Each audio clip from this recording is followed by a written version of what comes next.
What did you do as his lawyer? You understand the significance of that? That's what we were. Do you assume that the orders you had were enough, or did you feel that it was necessary for you now to go to court and tell the court that even when you pronounced yourselves, we actually ended up having these people do exactly what you asked them not to do? That is what Omogeni is asking you. Is there anything you did after that? There is, and that is what we want to give, the chronology of the matter. No, not the chronology. Did you go to Yes, court? we did. Please say it. That's what we're asking. Senator, Thank you. Senator, that is what I was explaining to senior counsel. We did go to court, and the court process is that once we went to court, there was a preliminary objection from the other side, which is still ongoing. And now, when the ruling was done by the court, we were transferred to Kisumu. Now, in Kisumu is where now we've gone again to cite the members for the further contempt, which includes the impeachment and the election of a speaker. Thank you. That's the clarity I wanted. Thank you. Absolutely. Thank you. Okay. Proceed. Very well, Senators. I wish to also declare that the matters are already in court, and I will not be dealing with the substantive issue because of sub judice, but I'll give the brief facts. Upon filing the contempt, we filed, and in response, the other side responded saying that they had already impeached our client, which meant that they had no business with this. And in our further affidavit, we did cite that impeachment action as flying on the face of it, because there were still orders in place, the orders of date 11th of October. And the ruling is now what my senior Aratemo has explained, that the court was cognizant of the facts and the happenings of the county assembly by saying that if you proceeded and impeached and stopped the county speaker, the county assembly speaker, from exercising his mandate, then that was an act of contempt. It's settled. Thereafter, it found all those members we had cited for contempt and invited them to show cause why they should not be committed to civil jail or punished for such. On the 16th of December, we appeared in court, and the court gave a ruling. The first ruling was on the issue of contempt. And upon listening, and I will allow, there is a clip there from the court, which we can all listen to, on the proceedings that happened in court. The court noted, and all the members who had been cited pleaded to court that they have acknowledged their mistakes, they will not interfere with the functions of the speaker, such that the court can pardon them, not to commit them to civil jail. It's clear and it's on record. After that, the court then delved into the issue of jurisdiction, which had been raised by counsel by the county assembly. The court noted that while this is an issue that is on discussion, either the High Court or the Employment Court can have jurisdiction over matters relating to the county assembly speaker. She noted that there were other matters that had been filed in the Employment Court. She did not say she doesn't have jurisdiction.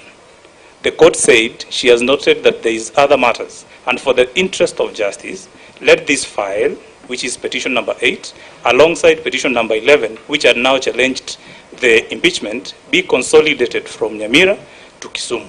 And we confirmed to court, the clip is there, are these orders of 11th still in place? The court confirms that these orders are in place, which means the speaker is still in office. That is on 16th, Honorable Senators. Subsequently, on 19th, the very people who were in court pleading for leniency proceeds to conduct an election of a speaker. And that is where we are. It's a murky situation. That on one hand, we have orders.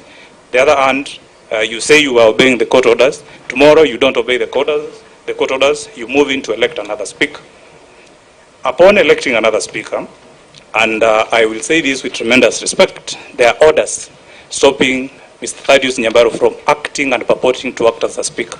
We really don't know why he is before the Senate, because there are orders, and the place he occupies today is in contempt. We moved to court on the 20th, Honorable Senators, via petition number 1 of 2025. That is constitutional petition number 1 of 2025, challenging his election as a speaker. Yes, it is there.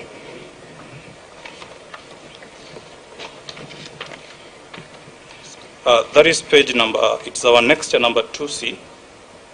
12C, sorry, at page number 78. 78. Allow me to explain, Honorable Senators.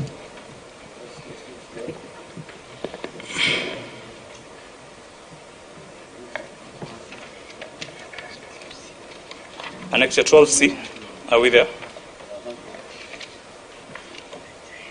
On the 20th of January, after vacation, we moved to court challenging the election of Thaddeus Nyabaro as the Speaker of the County Assembly of Nyamira.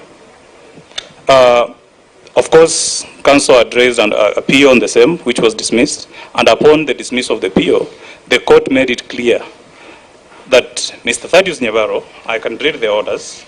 Number 3, pending the inter-parties hearing and determination of the instant application, conservatory order be and is hereby issued, staying the effect and implementation, including gazetting of the purported election of the first interested party as Speaker of the first respondent.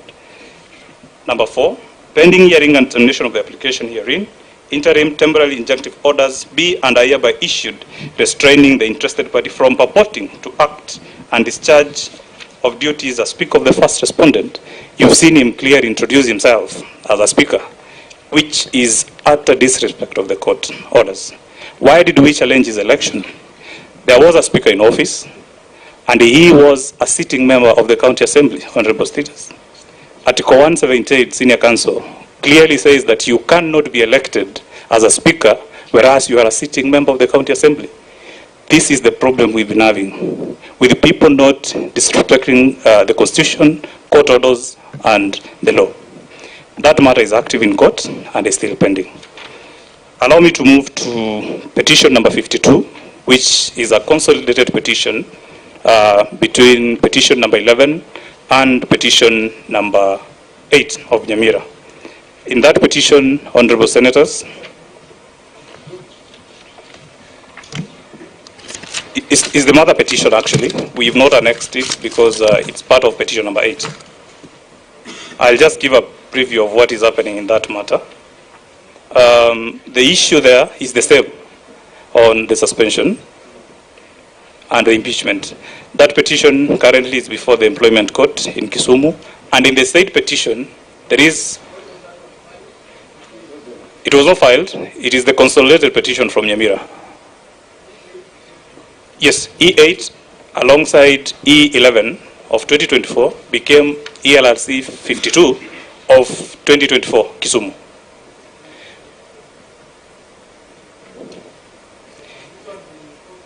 It's in court, Honorable Senior Counsel. On 16th, after we were in court and the same were transferred to Nyamira, to Kisumu, they were transferred with the orders in place, maintaining the position of Honorable Okero as the Speaker. I think they can play the clip before I can give the status of that petition in Kisumu. Before you go to the clip, do you have that order of transfer, the ruling transferring? Yes, Honorable Speaker. Page? In a minute.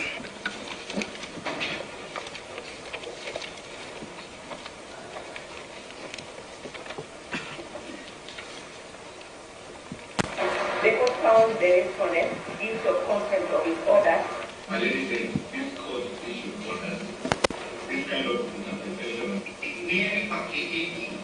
The court cannot leave in a pronouncement when it means a finding that has no jurisdiction. My lady, that is exactly why this is pattern. What counsel said is exactly what we are taking in your direction.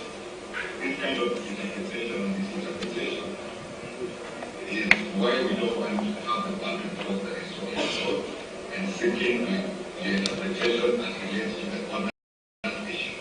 Counsel may not is selective in his understanding of the case. But my lady said this court issued orders that have brought us to this ruling today. So even when the court issued an order, does it mean that it stops on this deal? The orders have not been vacated. Did I vacate any orders? My lady, I do not understand where the tears are coming from. It found all those members we had cited for contempt and invited them to show cause why they should not be committed to civil jail or punished for such. On the 16th of December, we appeared in court, and the court gave a ruling. The first ruling was on the issue of contempt. And upon listening, and I will allow, there is a clip there from the court, which we can all listen to, on the proceedings that happened in court. The court noted, and all the members who had been cited pleaded to court that they have acknowledged their mistakes, they will not interfere with the functions of the Speaker, such that the court can pardon them, not to commit them to civil jail. It's clear and it's on record. After that, the court then delves into the issue of jurisdiction, which had been raised by counsel by the County Assembly. The court noted that while this is an issue that is on discussion, either the High Court or the Employment Court can have jurisdiction over matters relating to the County Assembly Speaker. She noted that there were other matters that had been filed in the Employment Court. She did not say she doesn't have jurisdiction. The court said she has noted that there is other matters, and for the interest of justice, let this file, which is petition number 8, alongside petition number 11, which had now challenged the impeachment, be consolidated from Nyamira to Kisumu. And we confirmed to court, the clip is there, are these orders of 11th still in place? The court confirms that these orders are in place, which means the Speaker is still in office. That is on 16th, Honorable Senator. Chair, I confirm through the court proceedings that our client, Honorable Speaker Okero, is still and is the Speaker of the County Assembly. Okay, I think your time out, and maybe members who can ask 1 or 2 questions for clarification. I'll ask I'll start mine. Where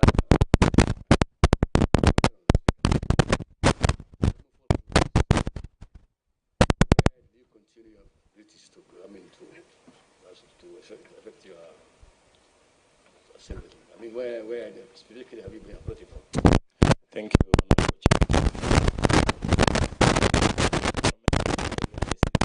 available for me to discharge my duties with the fact that we had very important motions before the Assembly that needed action, including the supplementary budget and the other subsequent timeline motions, including the passing of the county fiscal strategy paper.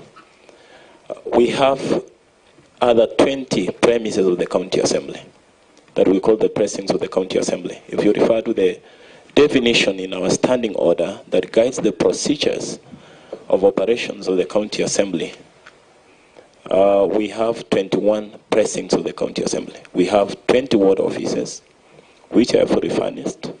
The same Senate has hovered a budget that allowed us to have those ward offices where we can do our businesses. From the happenings, guided by the laws of the County Assembly, especially standing order number 1 that is provided for the Speaker, read together with standing order on 104, standing order number 104 of the County Assembly on grossly disorderly conduct of the members. And what happened is not in any of the definition of that standing order, of standing order number 104, from what you saw the honorable members did. Then when it's not explicitly, Honorable Chair. I want to be very specific. You have been moved from your official office, and moved from your the Speaker's chair. And the court still keeps you as chair, the Speaker. Where have you been operating from? We have been doing that on the sub-county premises of the County Assemblies. You have been moved from that place, official office, and moved from your the Speaker's chair. And the court still keeps you as chair, the Speaker. Where have you been operating from? We have been doing that on the sub-county premises of the County Assemblies. Was that place gazetted officially? Officially gazetted. They will have gazette notice? Yes, it's right here with the attachments. And where is the official location for Nyamira Assembly? Official? Official. The headquarters is the main chambers. The main chamber? Yes, So where the violence happened. After you have been moved out, Yes. you gazetted another one? Yes, I gazetted at the venues of conducting the assembly businesses. Which Gazette notice? Page 62. Let's see which annex it is.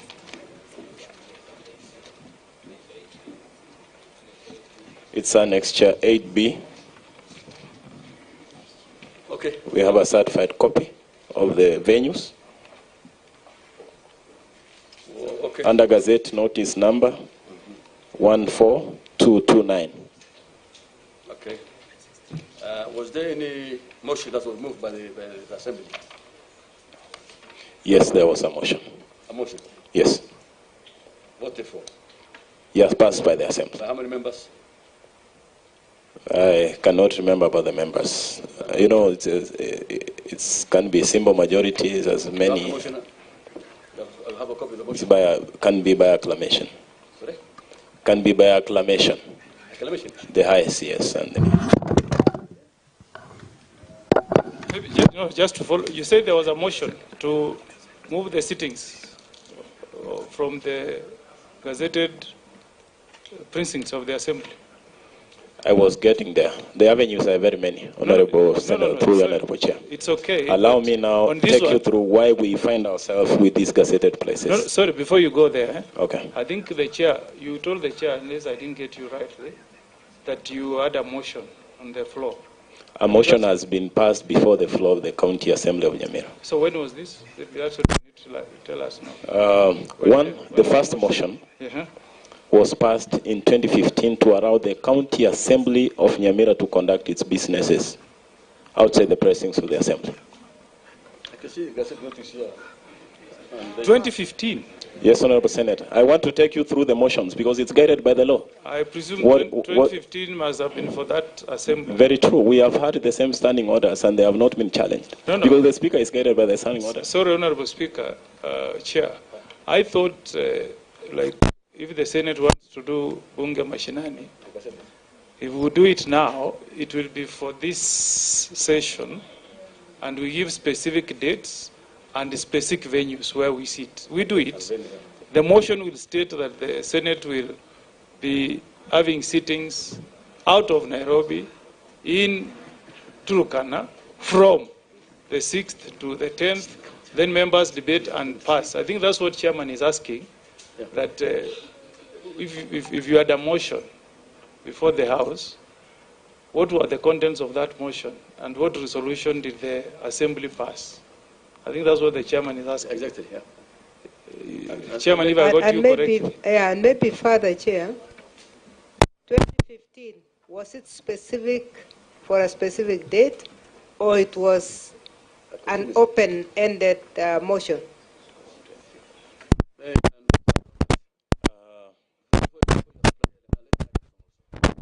can see, according to your Gazette notice, number 14 to the 25th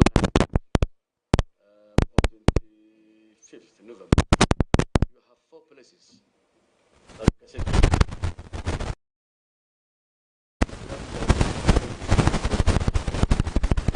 The very same thing. All these 4 areas. Yes. That is Masaba. Yes. You have an office there? Yes. Assembly has an office? We have 20 ward offices. Actually, it's one that is not complete, which is Nyamira, North. exactly where even the headquarters. Yes, from the assembly precincts. MCS ward offices are county assembly precincts. Yes, as per the definition of our standing orders. So you have been what are assembly precincts is. Members from one place to another place? Yes. As per to the calendar. If you check the details of that Gazette notice, I think it can guide us. Yes. Check the details of the Gazettement. It says as per to the approved calendar. The calendar has the date and has the time. Okay. Sorry, before you finish. Business in 4 places. Yes, and then you are supposed to make some constitutions. You are supposed to approve supplementary budgets and budgets. Exactly. Where's the venues have you been using? And was the county the executive bringing their reports and everything to that assemblies, or they take it to another place? Very true. We had the offices. You had offices? Yes, the ward offices. When you approved the last budget? Yes. Or the supplementaries? Where did you do it? We passed it in one of the ward offices in Magwawa. You approved it, officially? Pardon? The budget was approved by your... That's the supplementary budget. It was approved, yes. By you? Yes. And your team? And the legitimate clerk. Okay. Yes. And the executive was there? Yes. They submitted the budget? It submitted, we gazetted the public participation and everything. We followed every due process that is for making the budget. Okay, members. My question was, I want to compare 2015 with this one, 31st of October 2024. Exactly. What did you exactly gazette in 2015? Was it for one event, one-off event, or was it general? It was a multi-purpose as part of the calendar. The calendar has the dates. Do you have the 2015 one? Yes, it's right there. It's an 2015? attachment, I guess. Let me confirm. I've been having. Okay. I can provide it, but they haven't attached it. Provided a copy. You have a copy here? My second it's not provided, but we can clarification.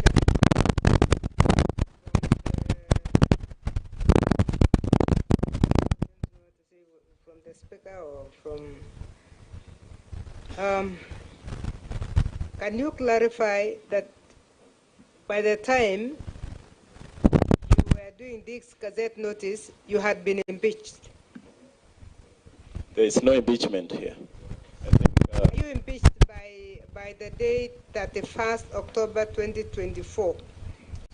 Through the chair. Had you been impeached? Through the chair. Yeah. Mr. Chairman. I will.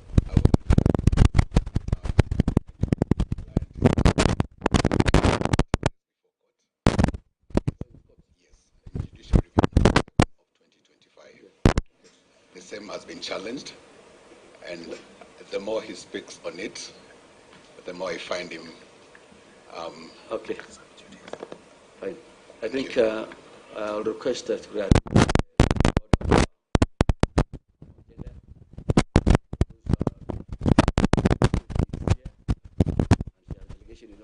in her office. We'll give her some few minutes, maybe give us the insight, maybe I wish the budget was met and who was met. Maybe, Honorable Chair, if you give me 2 seconds.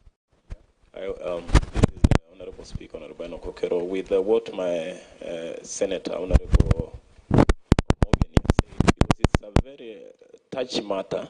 I wanted to clarify on it, because I was in the process of explaining about the Bunge Mashinani.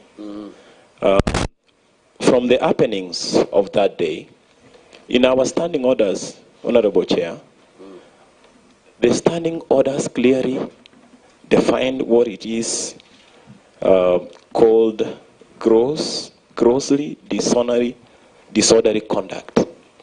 Among what you are seeing there is nowhere captured in our standing orders. And if a matter is not expressly stated in the standing orders, it's the powers of the Speaker to apply standing order number 1 and 2. And I rely on standing order number 1, section 2, which says that the Speaker will make decisions in compliance with the Constitution of Kenya. Okay. And then you go to the Constitution, Article 126 of the Constitution of Kenya. It says clearly where the county assembly can hold its sittings. The only thing the House is supposed to approve is the date. And our assembly has passed a calendar which has the dates and the time of meeting. That's where I derive my powers from. Okay. Thank you. Okay. Very well. I think I will call upon the control of budget. Maybe budget continue issue payments to the county assembly of Nyamira despite the duplication of various offices. How the county budget was passed in light of the 2 functions in operation.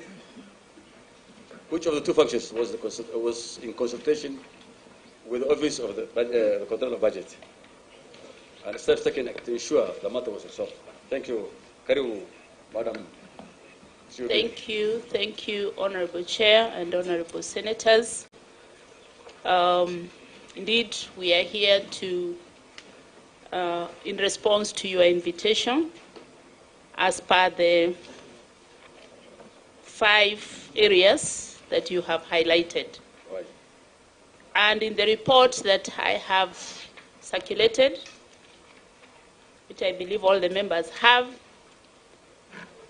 I have started by articulating the role of the control of budget as per the Constitution. These roles, Honorable Chair, I don't think I'll run through all of them. I mean, I'll just mention them so that I can go to the crux of the matter, which is the budgets of Nyamira County Assembly. So the control of budget has an oversight role, which is to oversee the implementation of the national and county government budgets as per Article 2284 of the Constitution. This role involves monitoring the use of public funds and reporting to Parliament on utilization. I'll also do B, which is the controlling role, where the control of budget authorizes withdrawals from public funds, namely the Consolidated Fund under Article 206, the County Revenue Fund under Article 207, and the Equalization Fund under Article 204. Now, in authorizing the withdrawals, the COB must be satisfied that the withdrawals are in accordance with the law and permitted as stipulated under Article 228 of the Constitution. I'll skip the reporting role, the advisory role, and the investigation role. But I'll go to F, which is the dispute resolution role, because it will be important in this. Undertaking alternative dispute resolution, namely reconciliation, mediation, and negotiation to resolve conflicts and issues relating to budget implementation between national and county governments or between county governments themselves. There are other roles, the public sensitization. There is also the monitoring role and the enforcement of budgetary ceilings, which is also very important. Now, this report is in response to the invitation that the chair has highlighted, which was referent SEN/DGAG/DEVIR of 2025/059, dated 2nd of April 2025, from the Office of the Clerk of the Senate, communicating the concern of the Standing Committee on Devolution and Intergovernmental Relations on the reported long-running dispute in the County Assembly of Nyamira that has allegedly split the Assembly into 2 factions. The committee resolved to intervene in the matter and has consequently invited the Controller of Budget to this meeting. I'll skip to the next area, Honorable Chair, and take you through the Nyamira County budget for financial year 2024-25.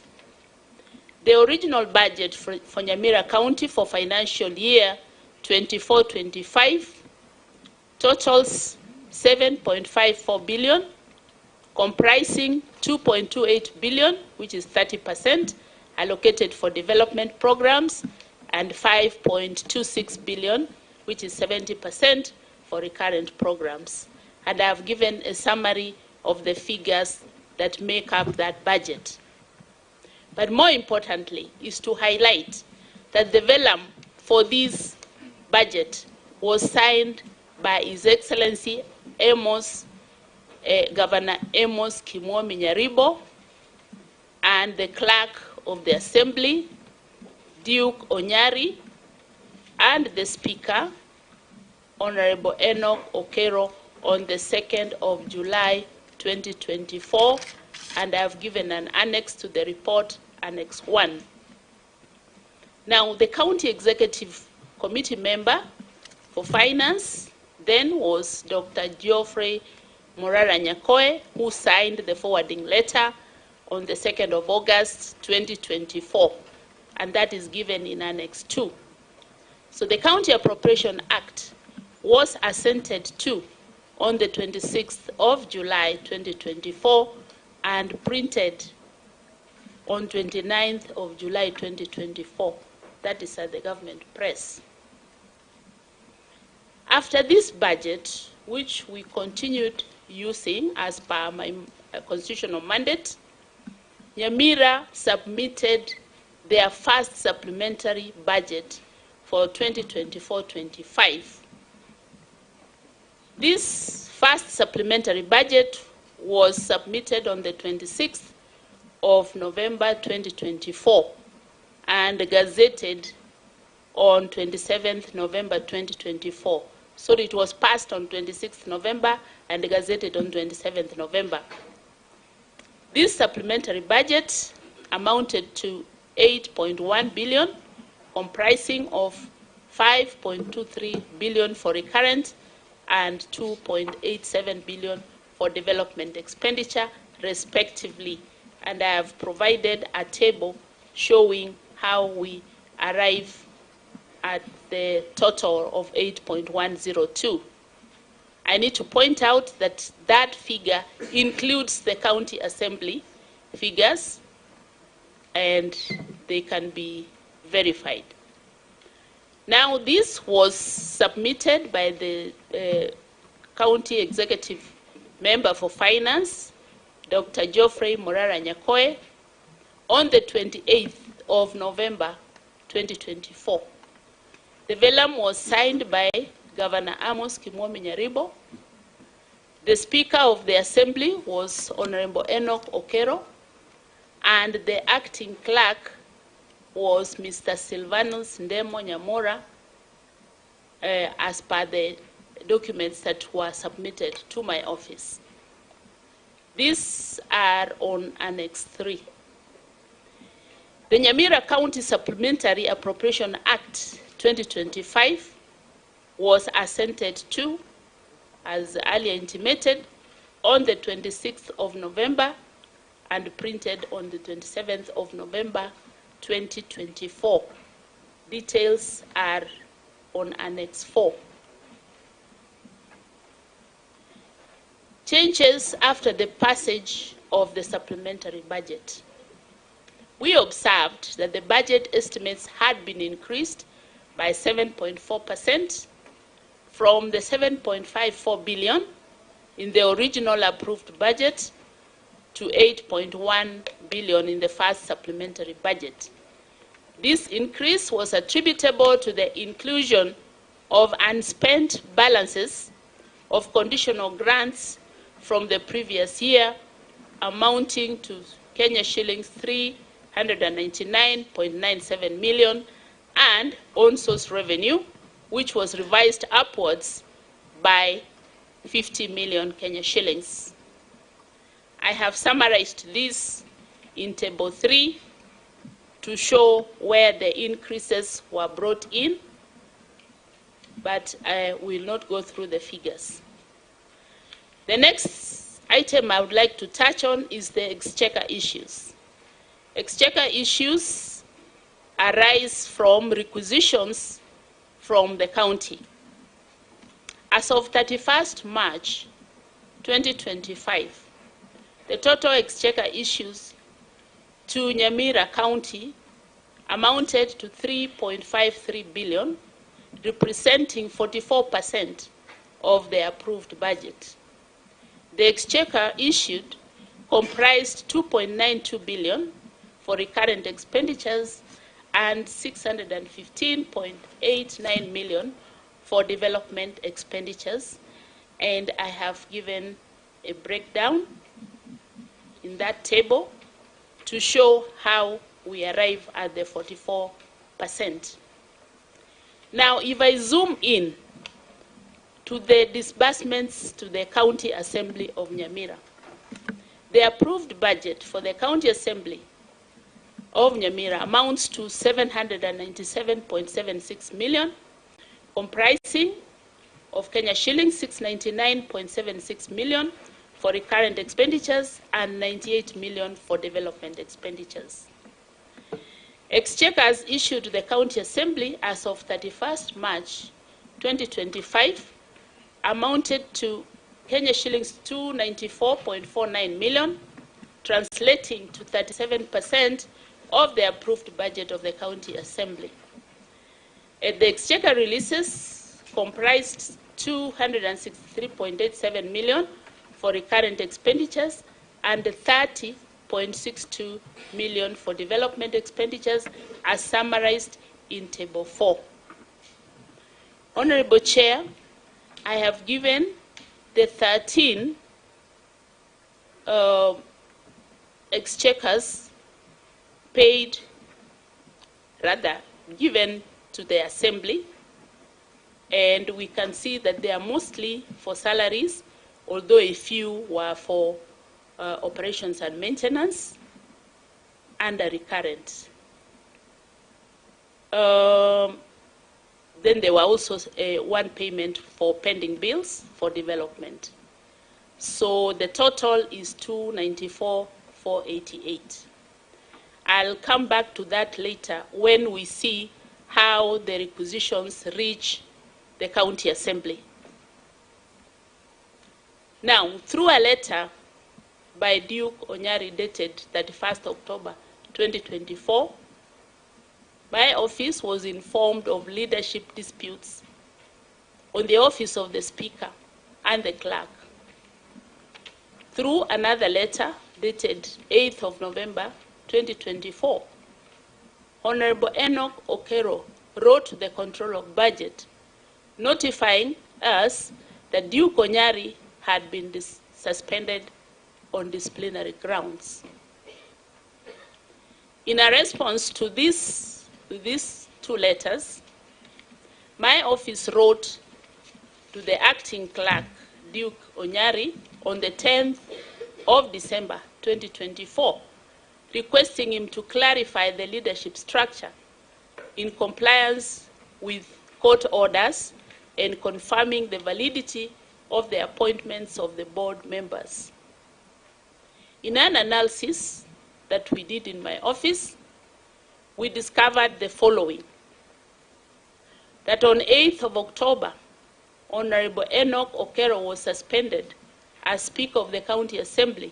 He later filed a court case challenging his suspension under HCC HR PET E008/2024, and that there is a court order that was issued on the 11th of October 2024, barring any interference with his role as a Speaker. On the 16th of October, the County Assembly proceeded with an impeachment vote, removing Honorable Okero from office. Now, Gazette Notice number 14050 of 24th October 2024 confirmed the impeachment of Honorable Okero, while Gazette Notice number 13376 indicated the appointment of a new County Assembly Service Board members. The Assembly, through its acting clerk, issued Gazette Notice number 14230 of 26th October, appointing Mr. Silvanus Ndemo Nyamira as the acting clerk. Meanwhile, Mr. Duke Onyari, who was removed from office, maintained that he was the legitimate clerk. Honorable Chair, we kept receiving conflicting information. One letter would tell us this, another letter negates what we had received before. Now, so there were legal challenges and pending court cases. We realized that several court cases had been filed regarding the legitimacy of the appointments and the leadership disputes as outlined. Now, there was, I don't want to go into the cases because really that is not what I'm here to say. What steps have we taken to ensure the matter is resolved? That is the question that was asked from the Senate. And as I have indicated, this office did seek clarification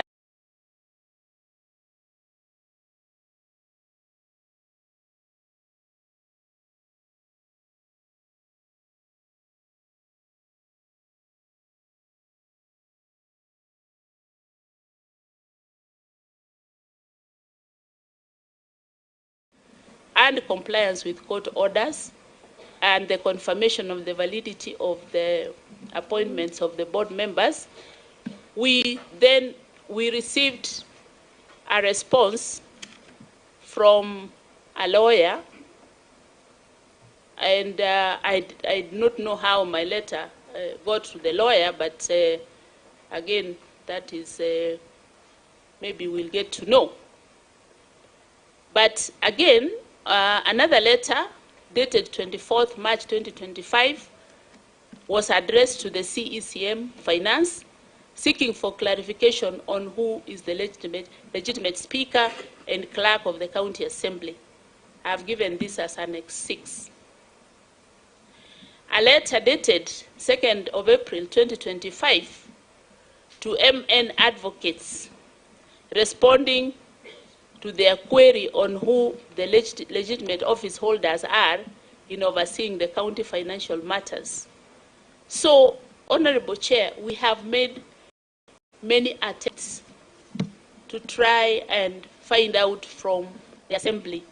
But every time I will do a letter, a response comes from a different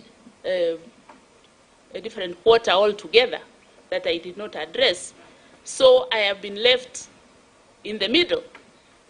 But what I have done is to go by the law, which I'll be covering briefly. Noting that there are no court orders prohibiting my office from disbursing funds, the requisitions for withdrawal of funds from the County Revenue Fund have been disbursed in accordance with the law and in accordance with the Exchequer guidelines that I have given to each county. In seeking clarification of the legitimate office holder for the County Assembly of Nyamira, through the letter addressed to the CECM Finance, my office relied on the following provisions. This is what I said I would come back to.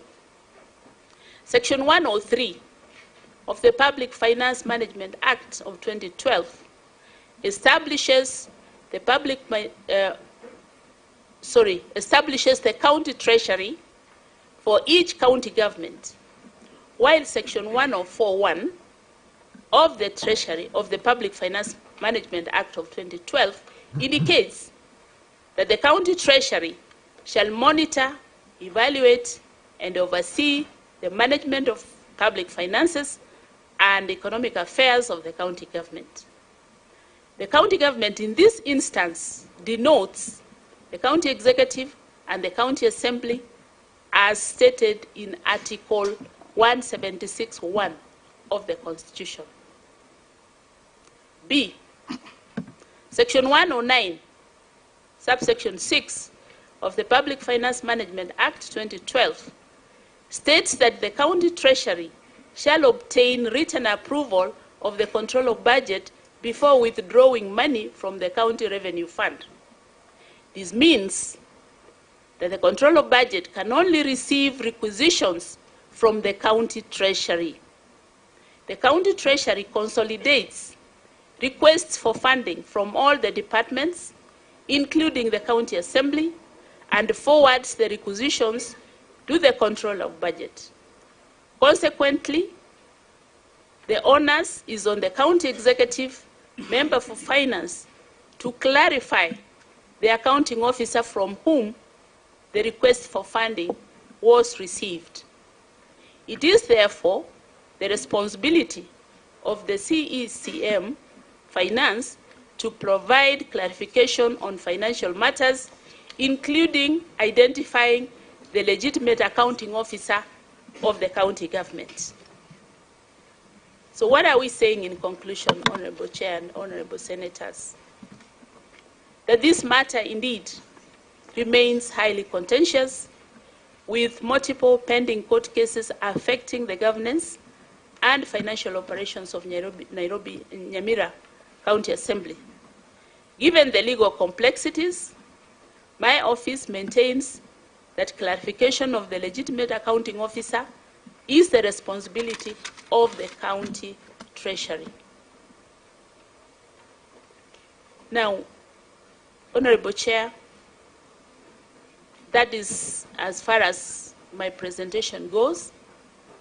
And last evening, as I was preparing the final documents, I finally got a document from the CECM, and he has written to us, though it's not part of the presentation, so I had not attached it as an attachment.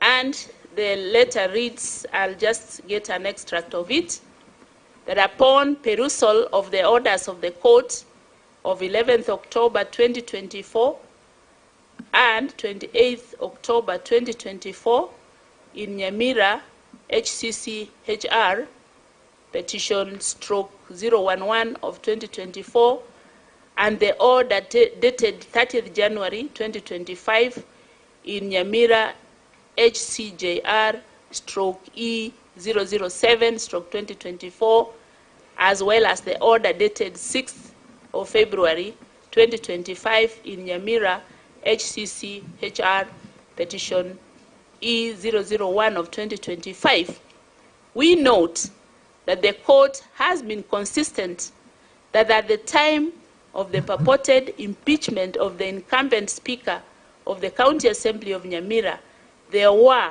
conservatory orders in place restraining anyone from interfering with the incumbent Speaker's discharge of his duties.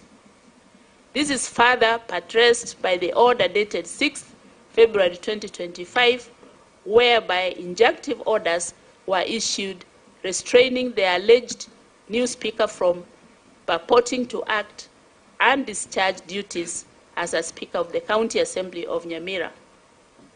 And even though there are no express orders directing the incumbent Speaker to assume the office of the Speaker, the above orders are, by implication, recognizing the incumbent Speaker as having not ceased to hold office. The court, in the ruling dated 4th November, and it goes on to say what the court order said. So, Honorable Chair, what we are saying is that the back and forth communication has been ongoing, and we tasked the CECM, who is the head of the county treasury, to identify to us who the real accounting officers are and who the Speaker of the County Assembly is, and they have confirmed. So in summary, he has said the following, that the sum effect of these court orders is the recognition that Mr. Enoch Okero and Mr. Silvanus Ndemo Nyamira are the Speaker and Acting Clerk of the County Assembly of Nyamira, respectively. So this letter is dated 3rd of April 2025 and was received in my office on the 7th of April 2025, being the very latest communication from Nyamira. So, Honorable Chair, I believe that I have covered all the 5 areas which were asked in the letter, unless, of course, there are any questions to that effect. Thank you very much. Thank you very much, Madam Chair. Before we proceed, we have received a friend of the committee. He's a member of Parliament, and he'll introduce himself. Elected by the great people of West Mugrango constituency. constituency and a friend of this committee. Thank you, Chair. Thank you very much, sir. We have another friend of the committee, also Parliament from Nyamira. Patrick Osei, friend to this committee.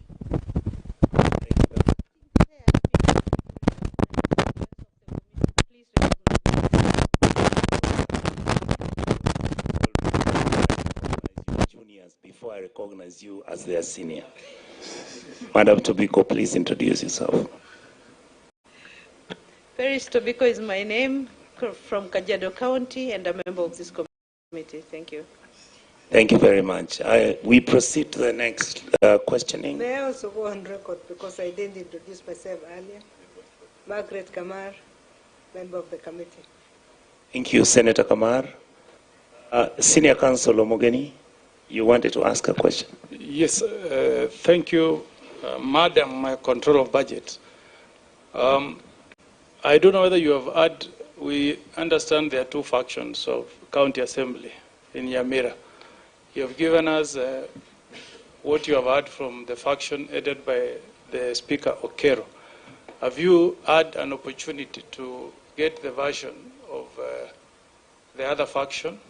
That's number one.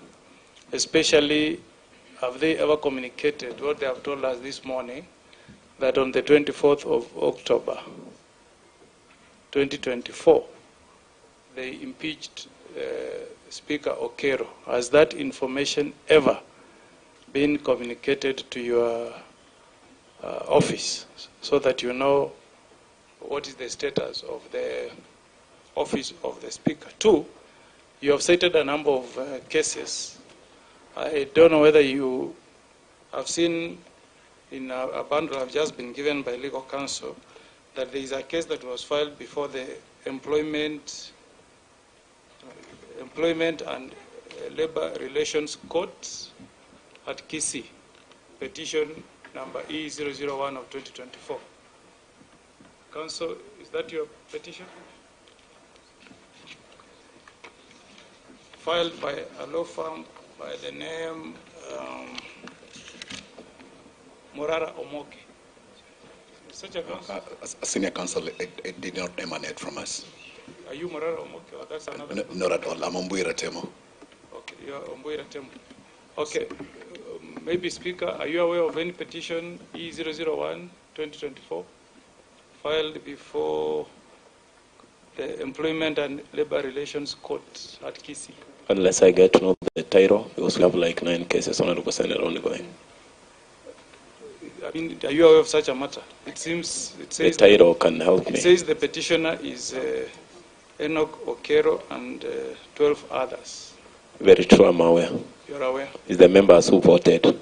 The honorable members who voted challenging the exercise that happened on the 24th of October. Okay.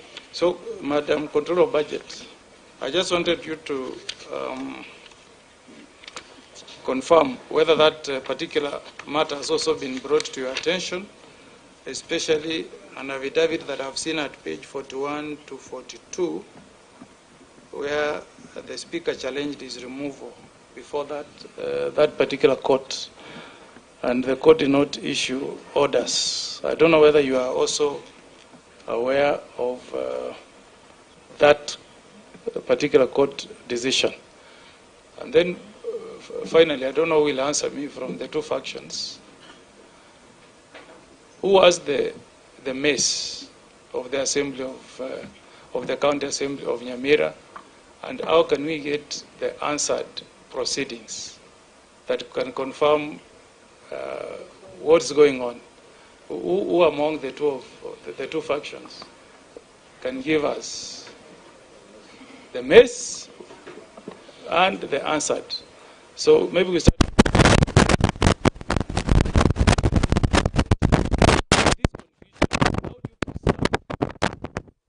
The money that goes to the county of Nyamira, so that we don't have a situation where this confusion creates a breeding ground for money to be siphoned from our county, because that's why we have actually called you here. Because with this confusion, money could easily be lost, Madam Controller of Budget. Thank you, Senator Okongo. Before you answer, I felt in listening to your explanation and what Senator Okongo is raising, there's a question I want to ask you, and I think that's why the committee called you here. Any transactions that are taking place financially in Nyamira pertaining to the office of the Speaker, would you vouch and testify that according to you it has been done within the law and according to the PFM Act and all the regulations that determine how county funds, particularly the County Assembly, are actually being spent? Thank you, ma'am. Proceed. Thank you, Honorable Chair. And I find myself in a difficult position because really I don't deal with the County Assembly directly. As I explained in my presentation, I deal with the county treasury. That is what the PFM outlines. Now, who is the head of the treasury? It is the CECM Finance. Who brings requisitions to me? The CECM Finance. So I have no direct interactions with the County Assembly.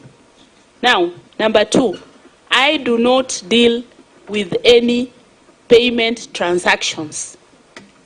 As COB, once the requisitions come through the county treasury, they'll normally be saying this is recurrent, this is development. I approve the withdrawal of the funds from the county revenue fund to the operational account. Then the accounting officer of the respective entity handles the payments. Now, who looks at transactions? And here we should not mix roles. The Auditor General looks at transactions. I don't look at transactions. I look at the usage of the budget. So at the end of the quarter, they will tell me, in line with the budget that they have submitted to me, how they have utilized the funds on a vote level, not on transaction level. So to answer both of you is that I cannot vouch if the transactions are within the law because the transactions are not available to me. I do not have sight even of the bank statement of either the county executive or the county assembly. So it's not possible for me to tell. But I do know that each of those entities is supposed to have internal auditors who, if called upon, can bring out reports on the specific transactions for which the funds have been put to. That is why, again, I don't know whether I answered the factions, that issues of factions really wouldn't come to me. And that's why, as you can see in my report, I asked the CECM Finance, who in the PFM should be giving me the legitimate accounting officer of the County Assembly who has brought requisitions for withdrawal of funds. Once the CECM tells me that this is the legitimate accounting officer, that is what I will run with. So, I do not recognize any factions. In fact, I do not know them. Before you and leave there, it also... just a minute through the chair. Before you leave there, do you certify yourself whether that budget has been properly been passed properly by the County Assembly? Do you yes. certify yourself? We have a checklist. So in this Honorable Senator, in this particular case on yes. supplementary budgets, yes. I'm being cognizant of these conflicts in the County Assembly. Did you certify yourself whether the budget had properly been, the supplementary budget had legally been passed by the County Assembly? I think that's why we have called you here. Honorable Senator, I think I highlighted that in my report. For both budgets, I have indicated who signed off the budget. And once I have that, and I have the signature from the County Assembly, it is not really for me to contest and say, I don't recognize you. Or, you see, for me, I am limited. Once the county assembly tells me this is the budget we have passed, and those are the officials on record, then I take it from there, and that is what I have outlined in my report. Could I, Madam, could I ask this question? In other words, when the elections were over in 2003, 23, and the governor was sworn in, and the speaker was elected, you had a list presented to you on who are the bona fide signatories and who can actually run your financials. Yes. Am I correct to say that what you're saying is there was no other correspondence either from court or anywhere stopping you from transacting with any faction or with anybody in Nyamira, the assumption being that the officials who are running the financials of the county were actually legitimate and you didn't have to worry about it? That is correct, Honorable Chair. Until such time when this doubt came in, I wrote back to the county treasury and said, do we still deal with these people? Or because there were letters, sporadic letters coming from here and here telling us, you know, I'm now this, I'm now that. So we asked that they confirm who the bona fide office holders are. And in that case, just for us to record this on Hansard, the people who are then supposed to transact was Mr. Okero. Could you name the names that you have? Mr. Okero and Mr. Nyamira. Yes. But so that I don't lose it, Madam Comptroller, you say that you communicated to the CEC. Yes. On issues, county assembly, who do you normally communicate with? Is it still the CEC, or are there occasions when you communicate to the clerk? All issues to do with finances are covered by the PFM Act. And under the PFM Act, I deal with the county treasury. The head of the county treasury is the CECM Finance. If we communicate with the county assembly, it is not to do with money. All issues, money, have one route. Yes. Maybe one more question is that, Madam COP, yes, is that now that you have already said that the issue in Nyamira is highly contentious, do you feel that we need to save that money until when the situation will be solved, or you still want to continue and pay the money to, you know, this kind of conflicting groups? Which these are the same people who will be placed in that fund. Through the chair, that is not an answer I can give you now, because nothing stops me from continuing to disburse funds as long as the regulations governing the withdrawal of funds have been followed. So until such time that those regulations have been flouted, I have nothing to stop me from disbursing the funds. So maybe what I can say here is that that answer can come from another office, but probably not mine. Just an hypothesis. Yes. Assuming the County Assembly of Nairobi today changed their speaker, who will do the communication to your office so that you know which speaker to deal with? First and foremost, I don't deal with the speaker. The one who handles payments is actually the clerk. Okay, let's put it this way. Yes. Part of the documents you have annexed at page 20 is the confirmation from the speaker of the assembly that the supplementary budget was passed on the 26th of November 2024. I think you have annexed that at page 20? Yes, but... So the question I'm asking is, yes, in your due diligence, how do you certify yourself that you are dealing with the right holder of that office? Do you get communication from the clerk, or do you get communication from the Speaker? In case of a dispute in that office, how do you know who is the legitimate office holder? Because that's the issue. That's the problem we are trying to solve. That's why I'm asking you that question. I actually don't deal with speakers. Let me put it plainly that way. Financial matters rarely go to the Speaker. Now, when it comes to issues of passing the budget, I am not part of the passing of the budget. But once passed, once the budget has been passed, it will be forwarded to me because I will oversee the implementation. Really, my mandate starts from implementation. I am not part of the budget making process. So, in this particular instance, as you have seen, if I'm in any doubt about the Speaker who is in office, I will normally ask the head of the Treasury.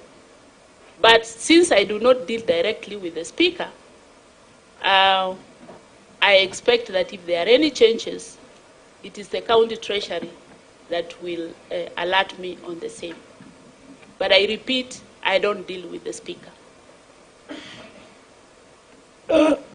Maybe, Chair, I would like to ask you, Madam Nyakango, maybe this would be your last question from this committee.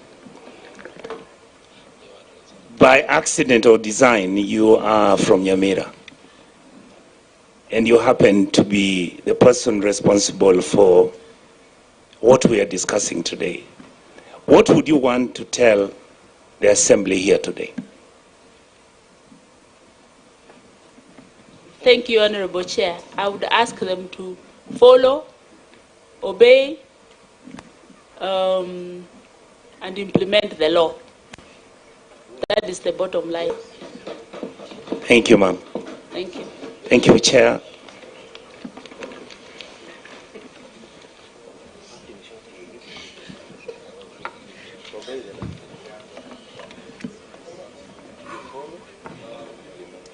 So much, Madam.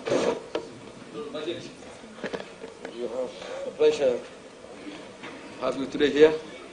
I think as we wind up and release her, I hope she's conscious that Nyamira now has 2 speakers and has 2 clerks. Honorable Chair, you can correct that we don't have 2 speakers. I think, according to the COB, she knows only the CECM, and she doesn't deal with others. But of course, she can witness, and she has already given them advice that they follow the law. And we really appreciate that. Madam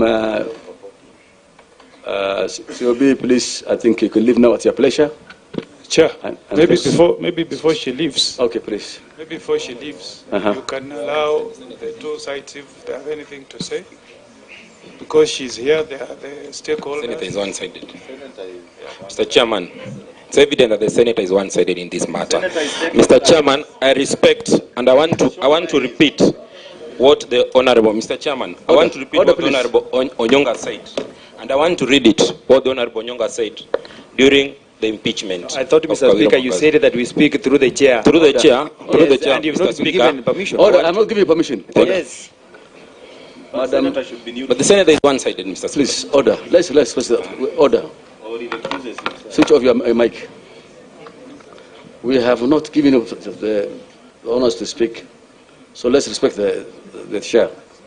So, Honorable Senator Amangani, proceed. Yes, Chair. I wanted through the chair, you allow we are here to inquire on the issue of 2 speakers, 2 clerks in the County Assembly of Nyamira. And we want to leave here with a solution or a way forward. So it's good to hear from the 2, I don't know what to call Assembly A and Assembly B, what their comments are on the presentation by the Controller of Budget. That's the only way you will be able to understand the best way to have this matter resolved. Chair. Point. I give to Honorable Njoka. I think let's excuse... I just wanted, on that point, Chair, it's very critical. Before she goes, the matter that I would like this House to look at as we sit here is that she has already put it, according to her, what the law says. Yes. And my argument is, whichever arguments that you're going to bring forth and try to interrogate, I would want for her, as she's trying to respond to that, to look at just the law. Because, Chair, the feeling on this matter is so sensitive that we must try not to be biased in either way. Like Senator. So, Chair, I yield back. Thank you so much, Honorable Speaker. Senator. I think the COB are hearing very well, and will still put out more requests to her. When we sort out these issues, I think we'll be able to communicate to her also. And then for today, I think she has done her part, and we'll excuse her.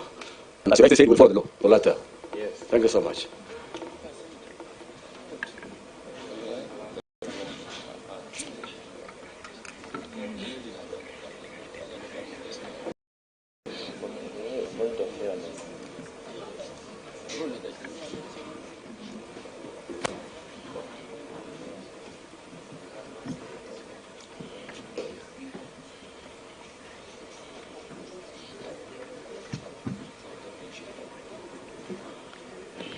Okay, let's resume now.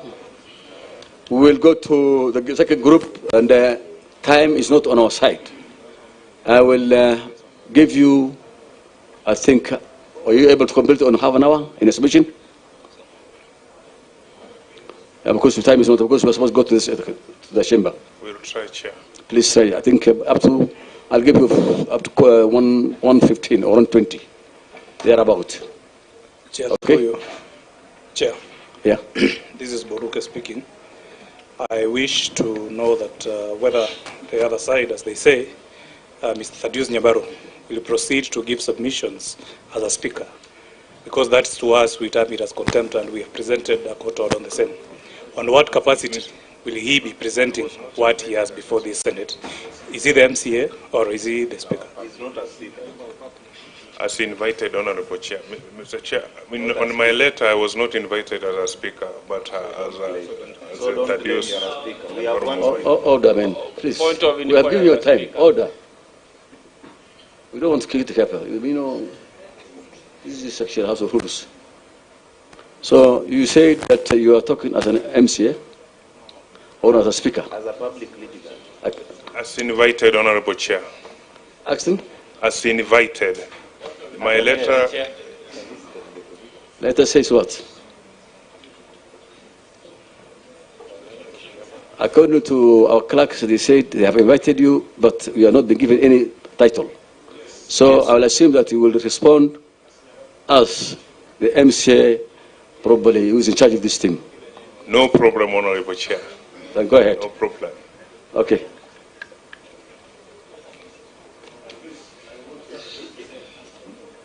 Thank you, Honorable Chair. Side, from that side. So respect the other fellows. Thank you, Honorable Chair, for protecting us. The Chair, I first take this opportunity to appreciate your effort to ensure that peace, sanity, and accountability is ensured in Nyamira County. Mr. Chair,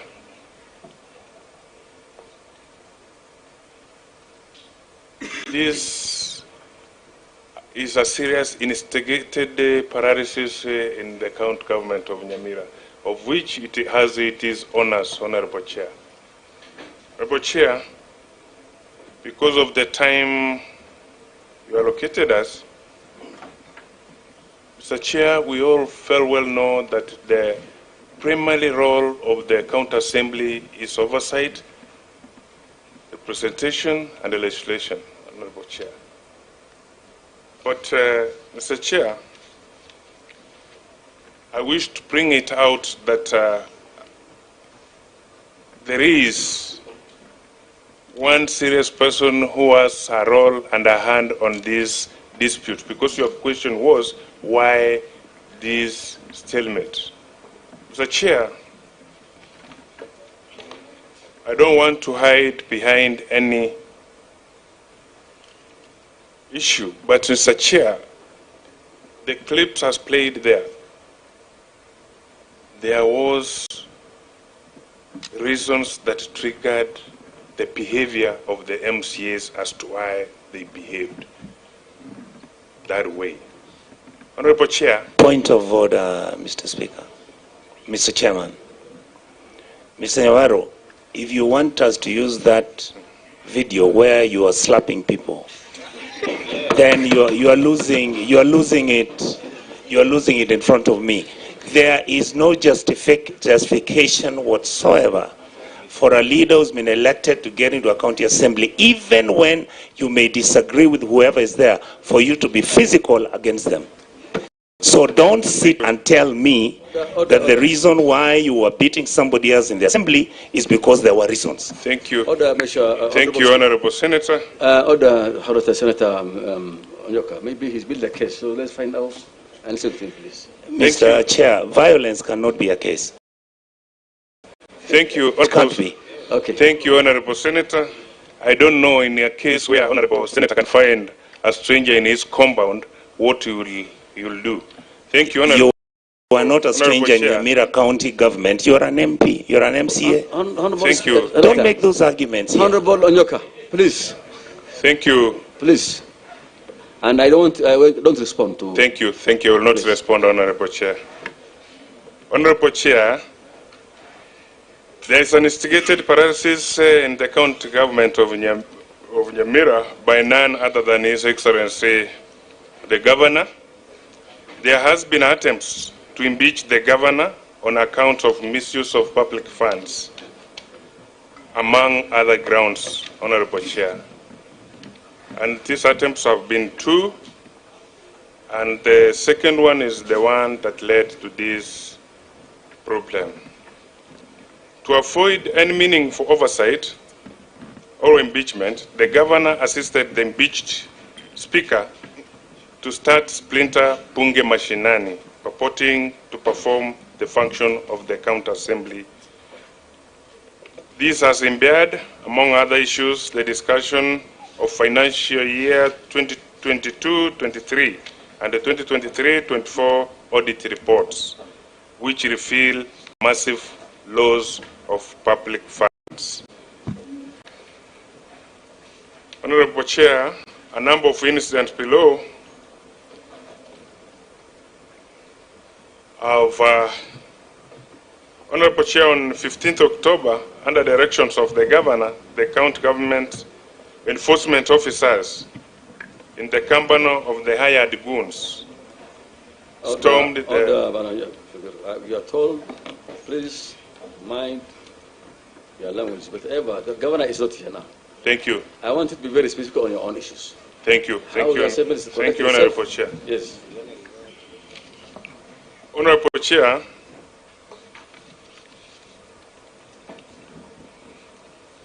on that issue,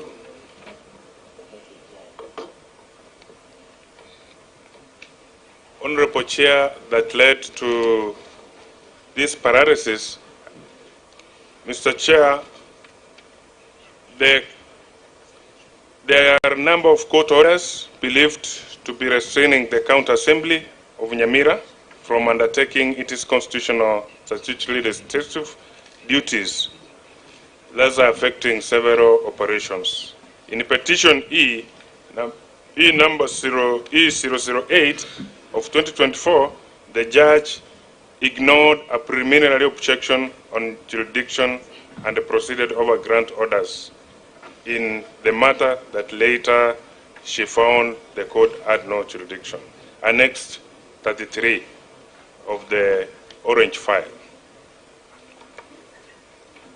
Honorable Chair, in a judiciary review, E007 of 2024, the judge vacated orders that were granted staying the Gazette notices issued for the impeached Speaker Enoch Ogori Okero. The said Gazette notices had earlier had been stayed by another judge on account of being issued by an impeached speaker. Annex 33 and 34. Honorable Chair, in Nyamira High Court, petition number E004 of 2025, filed by extinct County Assembly Service Board of Nyamira, wherein the church granted orders for change of signatories to an illegal person, Mr. Silvanos Ndemo Nyamora. Annex 35 in that file. Honorable Chair, these, among others, indices bias from the judge prompted the County Assembly to file petition for the removal of the particular charge before Judicial Service Commission. Annex 36. Annex 36.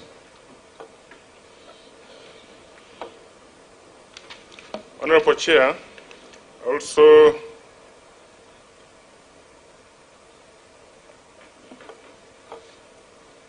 wish to note that subsequent to the impeachment of the Speaker on 24th, Mr. Okero wrote to the acting clerk and the current substantive clerk of the Nyamira County Assembly, Mr. Duke Onyari, said, purporting to suspend Mr. Duke Onyari on account of facilitating an illegal impeachment.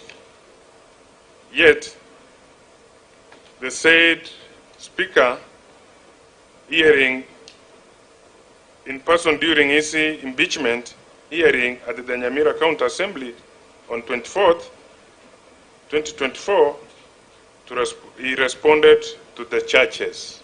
He was present in the County Assembly. Having been impeached October 24th, Enoch Wogori Okero did not have the capacity to suspend the clerk.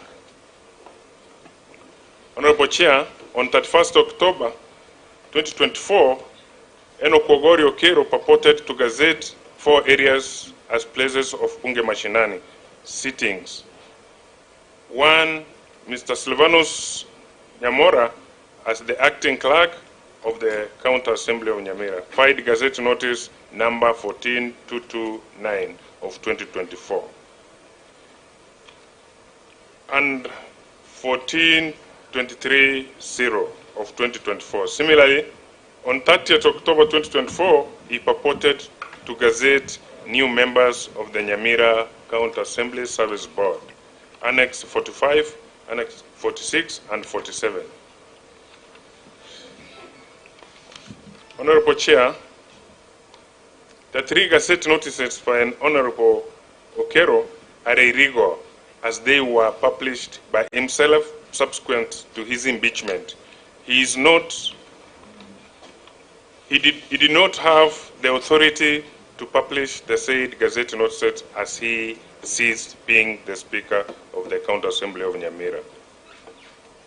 Let it be noted, Honorable Chair, that no motion was passed in the County Assembly plenary to appoint alternative areas for the County Assembly sittings, all the Bunge Mashinani, to take place as required under Section 7B of the County Government Act 2012. Except for a sitting of a new County Assembly under Section 1, a sitting of the County Assembly may be held at a place within the county and may commence at any time as County Assembly may appoint. Honorable Chair, there are 3 illegal Gazette notices issued by one Honorable Okero. Gazette notice number 14229, 14230, and 1427 of 2024. Filed Kenya Gazette, dated 31st October 2024, long after his impeachment.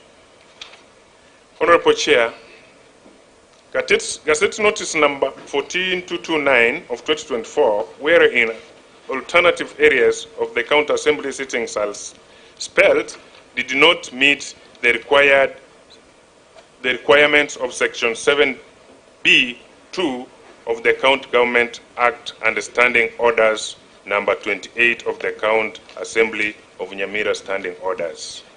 The County Assembly did not consider and approve a motion to appoint any alternative area of the County Assembly sitting. In addition, the Gazette notice is open-ended and it does not specify a specific venue, date, and the time of the sittings that will take on.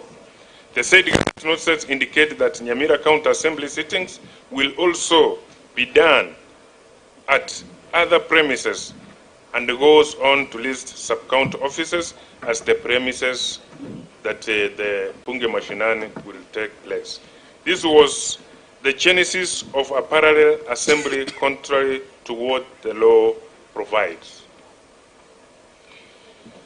Gazette notice number 14230 of 2024, wherein Sylvanus Ndemo was appointed as an acting clerk of the County Assembly, was issued by the impeached Speaker, who did not have authority to cause such appointments or publication.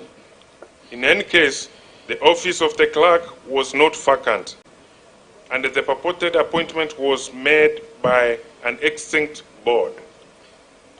This Gazette notice creates parallel command structures away from the norm and has since caused confusion, conflicts, and threatened order within the County Assembly. Honorable Chair. Honorable Chair, Gazette notice number 14273 of 2024, wherein the impeached Speaker purported to appoint himself and the 5 others as members of the County Service Board, despite having been impeached, and despite 2 of the listed members had the operations of the county government at large. Honorable Chair, the people have continued suffering under the patronage of the governor, blatantly failed and neglected to over direction and service to public.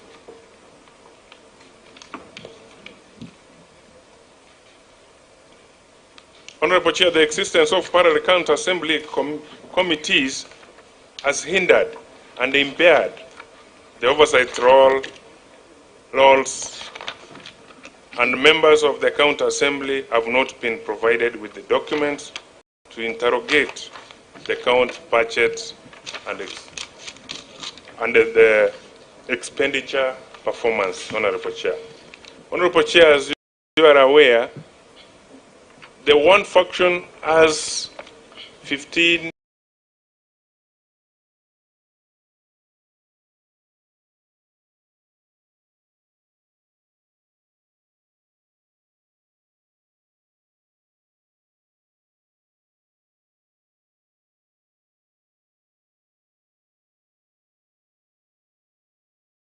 Chair, as you are aware, the one faction has 15, initially had 15 elected members of the county assembly. And the other faction had 4 elected members of the county assembly. And Honorable Chair, the owner of the conflict is seriously poaching the other honorable members from the other side, so that make members attain the quorum in their sittings, the illegal sittings in the legitimate. Honorable Chair,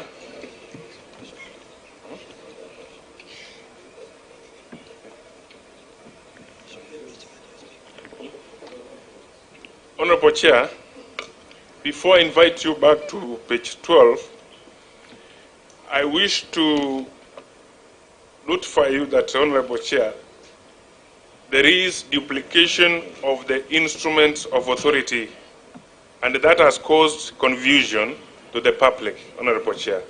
We wish, if it is possible today, the two powers, signs of authority, the mess to be provided in this committee and to appear, and we ascertain which one is genuine and which one has been improvised from other quarters, Honorable Chair.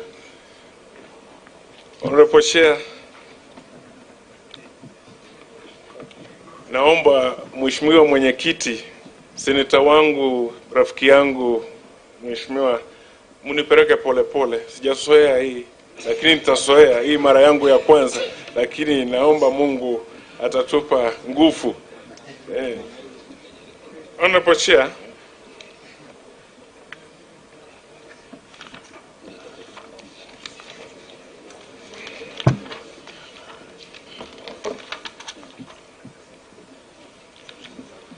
actually, Honorable Chair, I want to invite you to page 12. The County Assembly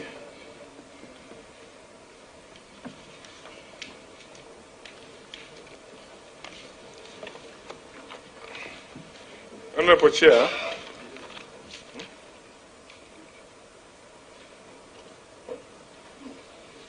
Honorable Chair,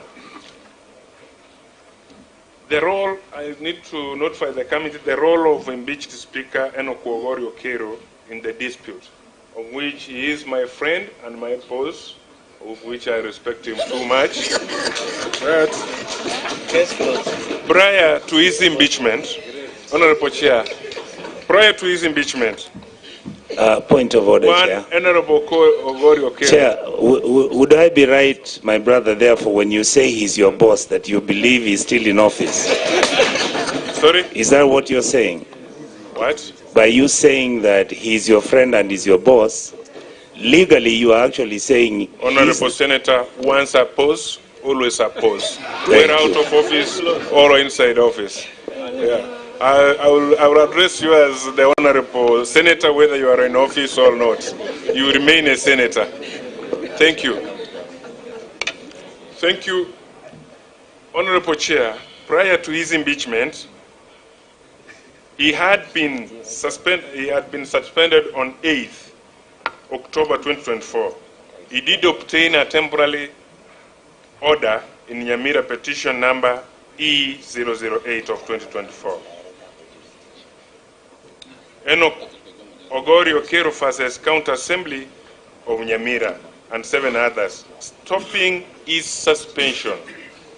However, he did not obtain an on-court order stopping his impeachment. That's why prayer number 4 was not granted. Actually, Honorable Chair, Annexure 37, Annexure 38 displays it well. Mr. Chair, Enoch Ogorio Okero, the former Speaker of Nyamira County Assembly, was formally removed from the office by way of impeachment on 24th October 2024. His impeachment was published, filed Gazette notice number 14050 of 2024. Following his impeachment, he ceased being the Speaker of Nyamira County Assembly and the Chair of the Nyamira County Assembly Service Board. Annexure 39 and 40. On 16th December 2024, Nyamira High Court judge ruled that she did not have jurisdiction to entertain the petition. She transferred the petition to Kisumu Employment and Labor Relations Court without extending the interim orders. Annexure 41 of the court's ruling. On 25th October 2024, Enoch Ogorio Okero did file in the Kisii Employment, Labor and Relations Court. Can you refer to pages of your document because they are well labeled? Which page is that? Page 12. I'm on page 12, Honorable Senator.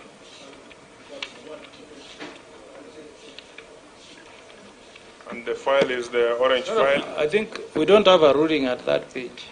Which bundle are you referring to? Which bundle? Annex 4.1. Which bundle? Which bundle? The yellow file, the orange file. The yellow, yeah, it's here. You see page 12.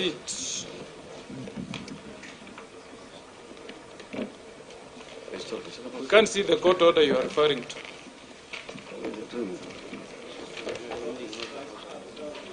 The ruling. Yeah, where is it? Just say the page.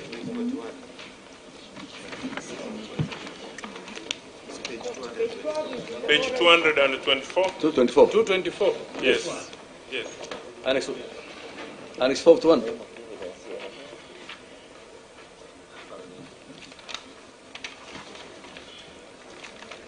Okay, so. Go ahead.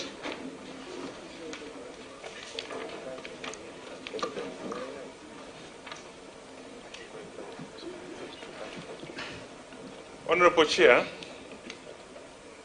on 25th of October 2024,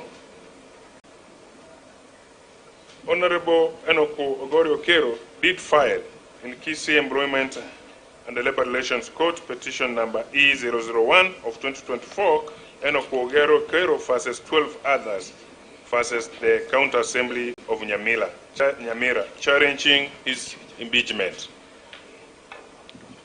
It is noteworthy that Enoch Ogorio Kero has never obtained any court order suspending his impeachment, neither has never obtained any court order suspending or staying Gazette notices number 14050 of 2024, which published his impeachment. In addition, he has to date never been reinstated as the Speaker of the Nyamira County Assembly by any court. Annexure 42, ELRC petition number E001 of 2024. Subsequent to his impeachment on 24th October 2024, Enoch Ogorio Kero wrote the then acting clerk and the current substantive clerk of the Nyamira County Assembly, Mr. Duki Onyari, purporting to suspend him on account of facilitating an illegal impeachment. Nyamira said at the Nyamira County Assembly on 24th to respond to the charges. Honorable Chair, that's all I can state. I can invite the legal counsel to highlight one or two. Your counsel, proceed from. Thank you, Honorable Chair and Honorable Senators. We do begin our submissions this afternoon by submitting that... you are who? My name is Mokua Ndubi, advocate. Oh, okay. Honorable Chair and Honorable Senators, the County Assembly of Nyamira is a creature of the Constitution. And as such, whichever decision it makes, whether a suspension or whether an impeachment, however illegal it is, on a prima facie basis, it is deemed legal. And it enjoys the constitutional presumption of legality unless and until either stayed or overturned by a court of competent jurisdiction, not just any other court. Honorable Senators, with respect to the matter before this committee, there are several cases as against the Nyamira County Assembly.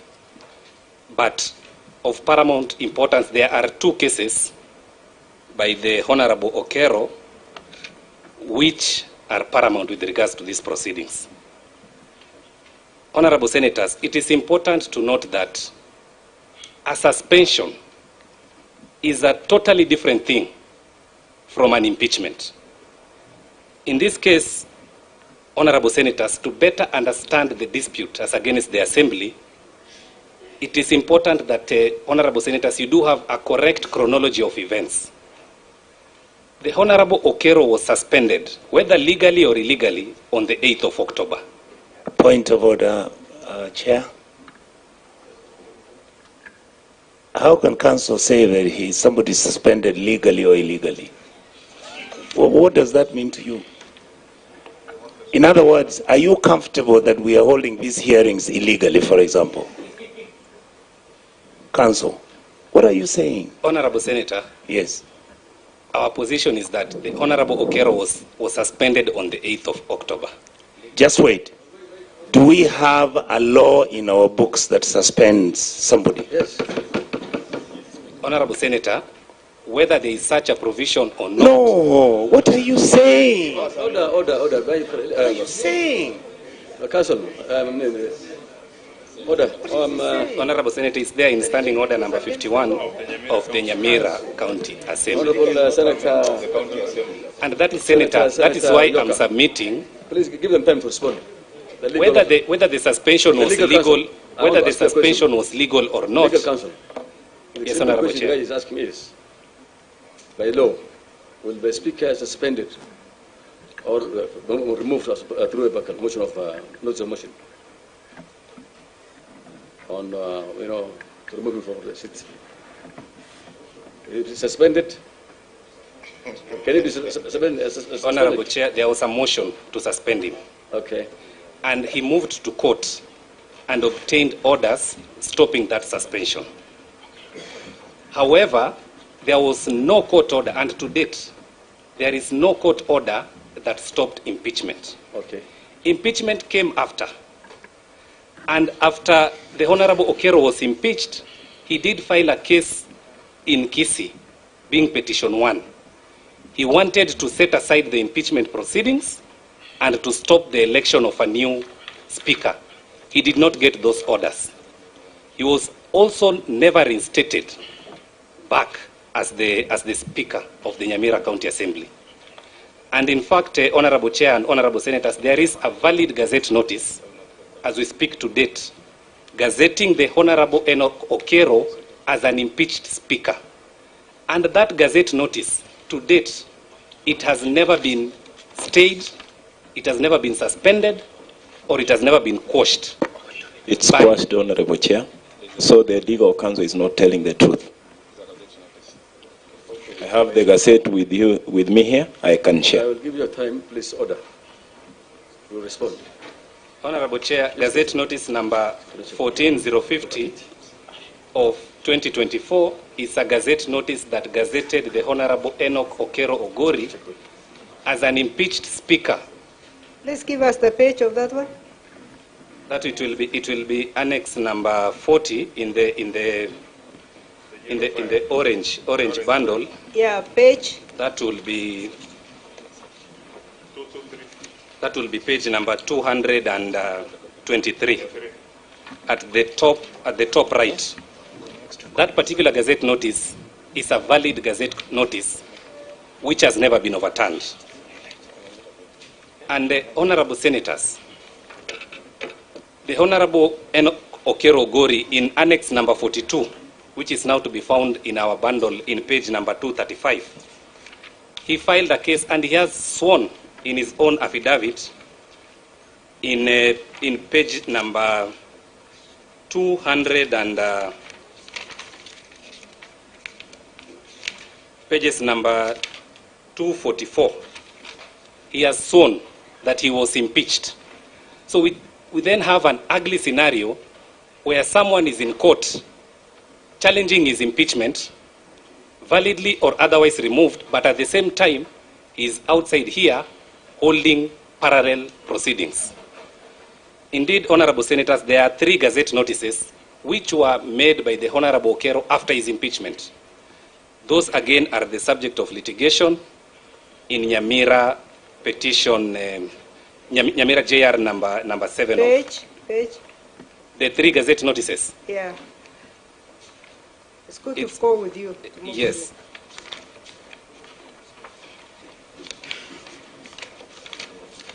Just still on the issue of Gazette notices. The Honorable Enoch Okero even went ahead to publish a fake Gazette notice to be found in page number 283, purporting to resume the activities of the Nyamira County Assembly. Honorable Senator, the Gazette notices will be found in page number 248 and 249. Those 3 Gazette notices were published way after he was impeached, and he even went ahead early in this year to publish a fake Gazette notice, which upon inquiry from the government printers, the Gazette notice is to be found in page number 283. It was confirmed that that particular Gazette notice is not in existence. Honorable Senators, our prayer is that let Enoch Okero Ogori pursue his cases in court. And if the court finds any fault in his impeachment... Sorry, we want to go with you. Yes, Honorable Senator. Where is the letter from the Gazette? It's the one for the fake Gazette notice. Yes. It's page number 283 in the bundle of documents, the one which is orange in color. Because we are still in 240 something. 283, Honorable Senator.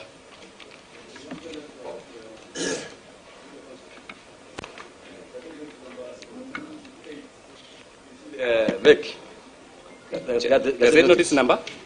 Of dated 13th February 2025. Is that what they're saying? Chair, that will be in which page number? Sorry? Is this Gazette notice here, the one you gave us? In page 283. Yes, that is fake. 283?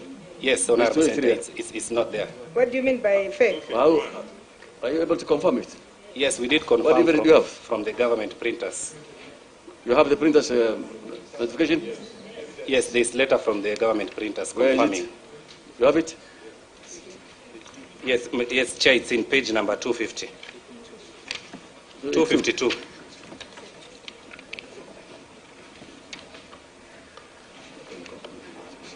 This is a resolution.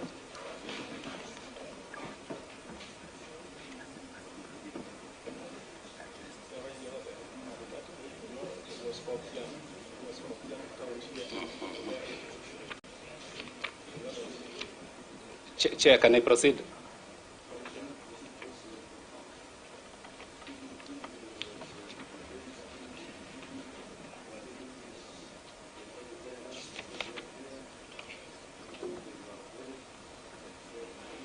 That's a better page.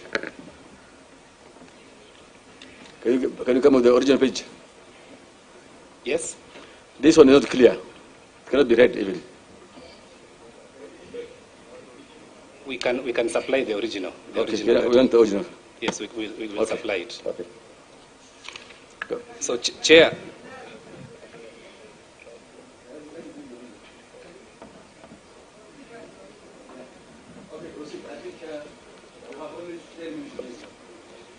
Just 2 minutes to sum it up. Honorable Chair, there is no court order reinstating the Honorable Okero to the position of the Speaker of Nyamira County Assembly. His orders of 11th October only suspended his suspension. He doesn't have any court order suspending the impeachment.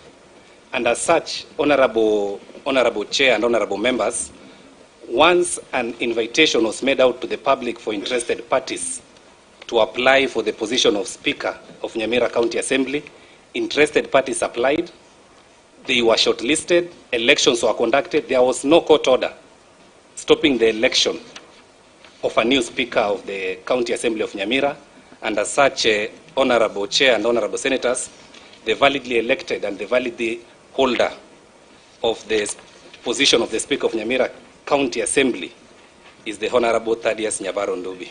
That will be all.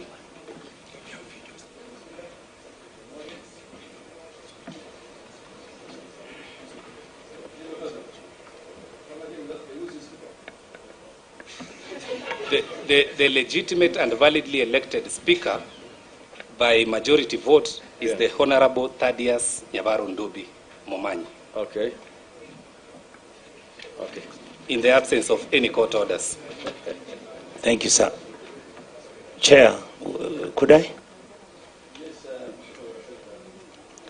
Council, thank you. You've enlightened me.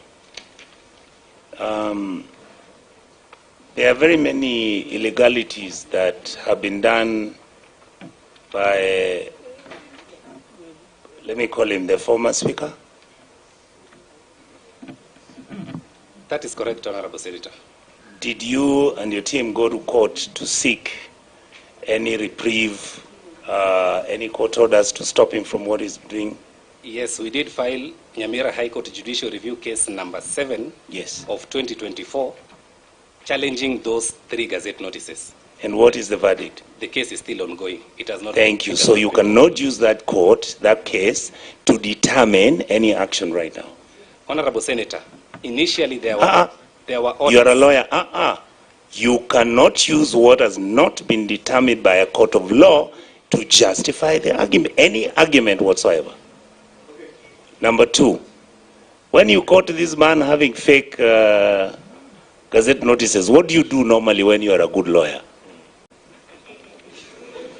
You report to the police. Did you report to the police? It has been reported. Do you have an OB number and everything? The OB number is there, Honorable Senator, and investigations are ongoing. Thank you, sir. The last question.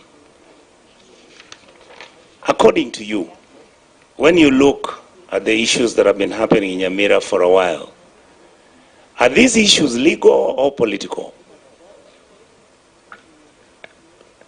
When filed in court, on the face value, they appear to be legal. No, the court hasn't determined. But the court has not determined. There are political hands and shadows behind the matters. So the Nyamira question, according to you, most likely is actually a political problem which must be solved politically. It is a political question where if members who voted you in do not want you, you just have to go. You cannot force yourself down their throats. Yes, so in reality, what you're saying is this.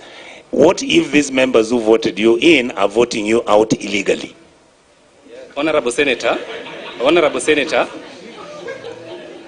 No, let me tell you what I'm saying. Let me say what I'm saying.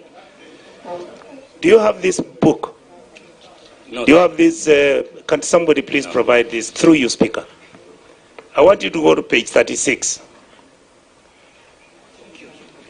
7. And it says, that is a judge. I find the act of removing the petitioner and applicant from the office of Speaker of the County Assembly, whether through suspension or impeachment, with the full knowledge of the existence of conservatory orders, amounts to interference with the discharge of his duties as Speaker. I therefore find the respondents guilty of blatant disobedience of the court orders, a conduct which this court cannot countenance. Honorable Senator. What is this judge saying? Honorable Senator, allow me, if I may be allowed to.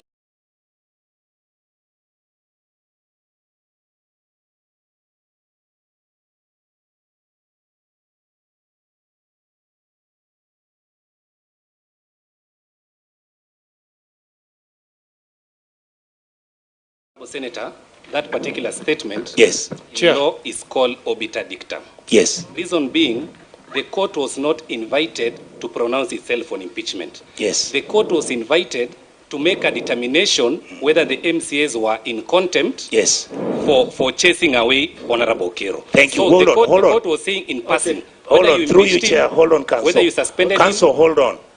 Then the MCAs went to Kisumu. What did they tell the judge?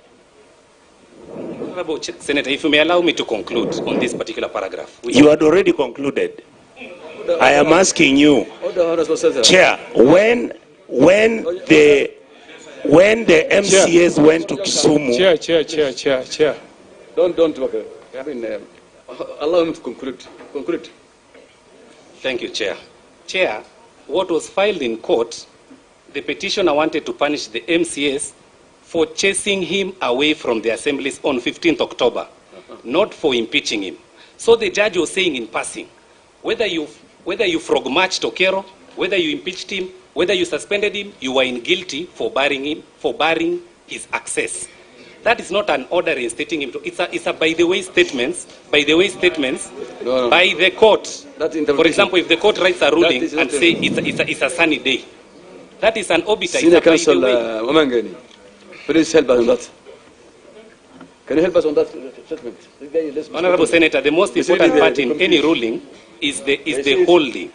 The holding. Order, my friend. We are not saying people belong to the jungles.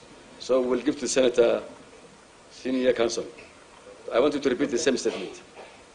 Honorable Senator, my position is that paragraph 7 is an obiter dictum, reason being what the court was invited to pronounce itself on was whether the acts of 15th October, the altercation, whether they were in contempt or not. The court was not being invited to pronounce itself on impeachment. So the court was saying, as a by the way, whether you frog-marched Okero out of the assembly, whether you suspended him, whether you impeached him, whether you carried him on your shoulders, you are in contempt for chasing him away from the assembly. Honorable Senator, and you will agree with me, the ratio at the end of the day is that they were in contempt. The court did not at any point say, now, Honorable Okero, I'm reinstating you. No, it was just saying, as a by the way, you were in contempt. Honorable Chair, You know, I Chair, sit here really paying, Chair, through you. Chair, You want to say something? I think, Chair, Honorable Nyonka is a very experienced politician, but on issues dealing with the law, he can get it absolutely wrong. I think Counsel. I would like, Chair, I would like, if Honorable Counsel thinks I'm not able to understand the law, to bring a substantive motion to this committee. We discuss that first before you can interrogate. What I am saying, Chair, I am here trying Chair, to... you gave me the floor. I have not finished. Just a minute. It's because you were talking about my character. I would like to state it very clearly, Chair. I'm trying to get information that can make me make intelligent decisions. So, yes. So, statements. Yes. You see, if you gave that young man a chance to explain and you follow his submissions, what is calling obiter dictum in law is a statement that is made by a judge in passing. What is telling you, a ratio descendendi is the final holding of a judgment. Is where you find it says, I have now ordered. Okay? And the young man is telling you, if you are able to follow, that he has annexed before us at page 235, which I think is the right thing to do, a petition that has been filed by Honorable Okero challenging his removal as Speaker. And he's telling you that if you look at those pleadings, Honorable Nyonka, the court is yet to pronounce itself on the impeachment. So he's trying to tell us that two processes took place. One, if I heard you, Counsel, correct, one was a suspension. Another one was an impeachment. And what you are telling us is that the issue of suspension was dealt with, contempt proceedings found, and the court said, come, apologize, and it was closed. Correct. Now, what is pending, and where you need to help us, is the proceedings that are meant to set aside the proceedings that happened on the 24th of October. Yes, that now will be the document in page number 35, a petition challenging the impeachment, which has no orders. And now that's where my question was coming in. On this particular petition, what is the status quo as of today? As of today, parties have filed their respective affidavits. They are in the process of exchanging written submissions so that it proceeds for main hearing. But there are no court orders in that particular petition. And who filed that particular petition? The law firm or the litigant? The litigant. The litigant is Enoch Okero Ogori and 12 others. And what is he challenging? He's challenging his impeachment. And there are no court orders. Can I take a step back, Chair? Can I take a step back and ask about this invitation on 24th October 2024? Who invited the Speaker to At come that time, forward? Honorable Senator, the Speaker was invited by the then clerk, Duke Onyari. And as at 24th October, there was no dispute as to who was the legitimate holder of the position of the clerk. So he was validly invited, he appeared before the Assembly, and the trouble just came when the vote was against him. But he participated fully, he was afforded a right to be heard, he made his representations, he was asked questions, he answered, a vote was taken. When the vote went, I've got your point. The other clarification I wanted you to make, you kept saying whether the suspension was legal or not legal. You know, it's good to declare everything when we are here, because not all of us are lawyers. Is suspension allowed? In the standing orders, you must have read all of them, you must have read the Constitution. Is suspension actually something that MCS can do? Honorable Senator, I'm informed that understanding order number 51 of the Nyamira County Assembly standing orders, it is provided for. Honorable, can you read that standing order? Excuse me, Chair. Can you read it? Chair, sorry, just allow me to finish it. Can you read what it provides? All of you can Google and get Nyamira 51. 51A. What does it say? The following motions may be moved without notice. Motion for suspension of a member. A member. Exactly. A speaker is a member. Chair, sorry, I just wanted to, I want him to clarify that. A member now. So that we are out of this. A speaker is a member of the county assembly, an ex-officio member. Chair, I would like to ask the senior counsels in our committee here, could you please, Madam, tell us what does the law say about suspension?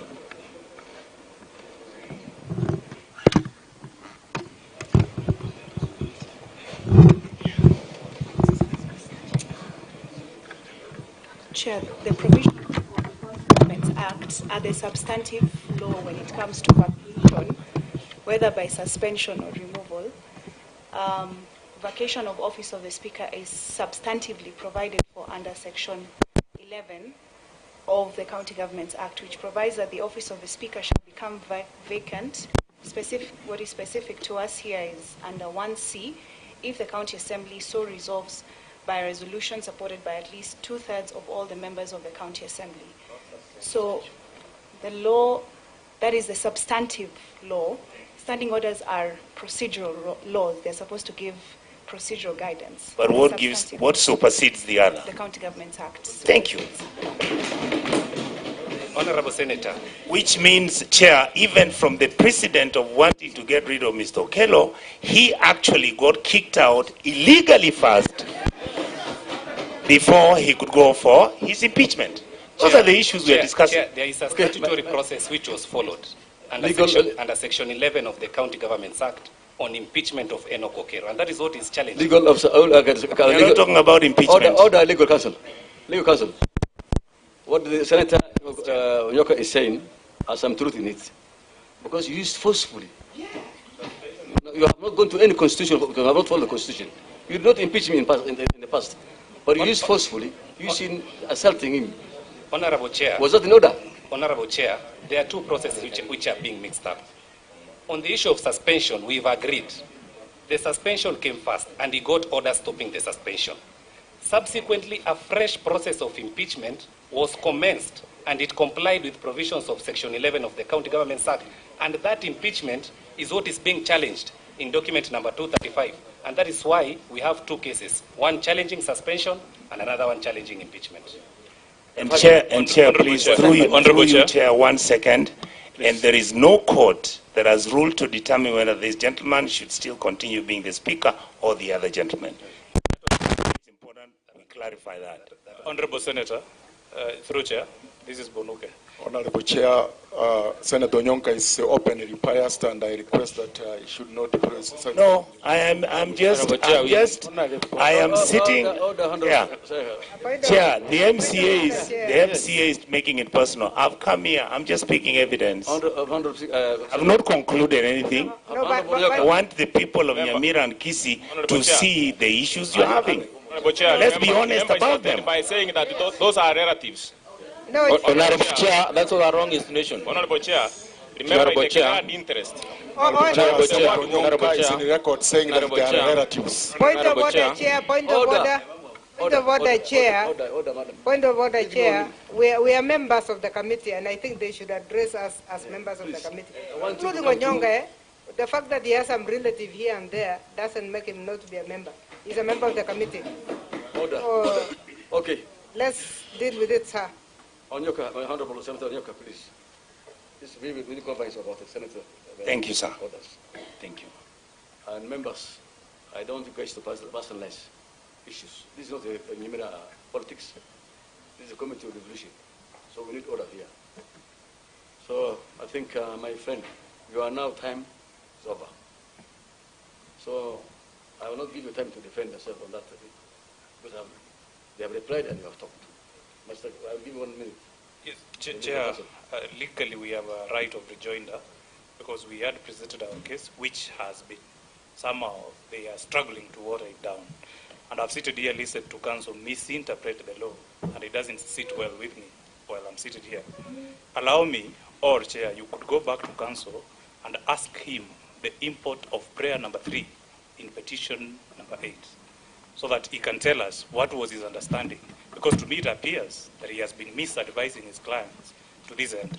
Let him tell us the import of that order before I proceed with other issues. Where is that one? Which page and what?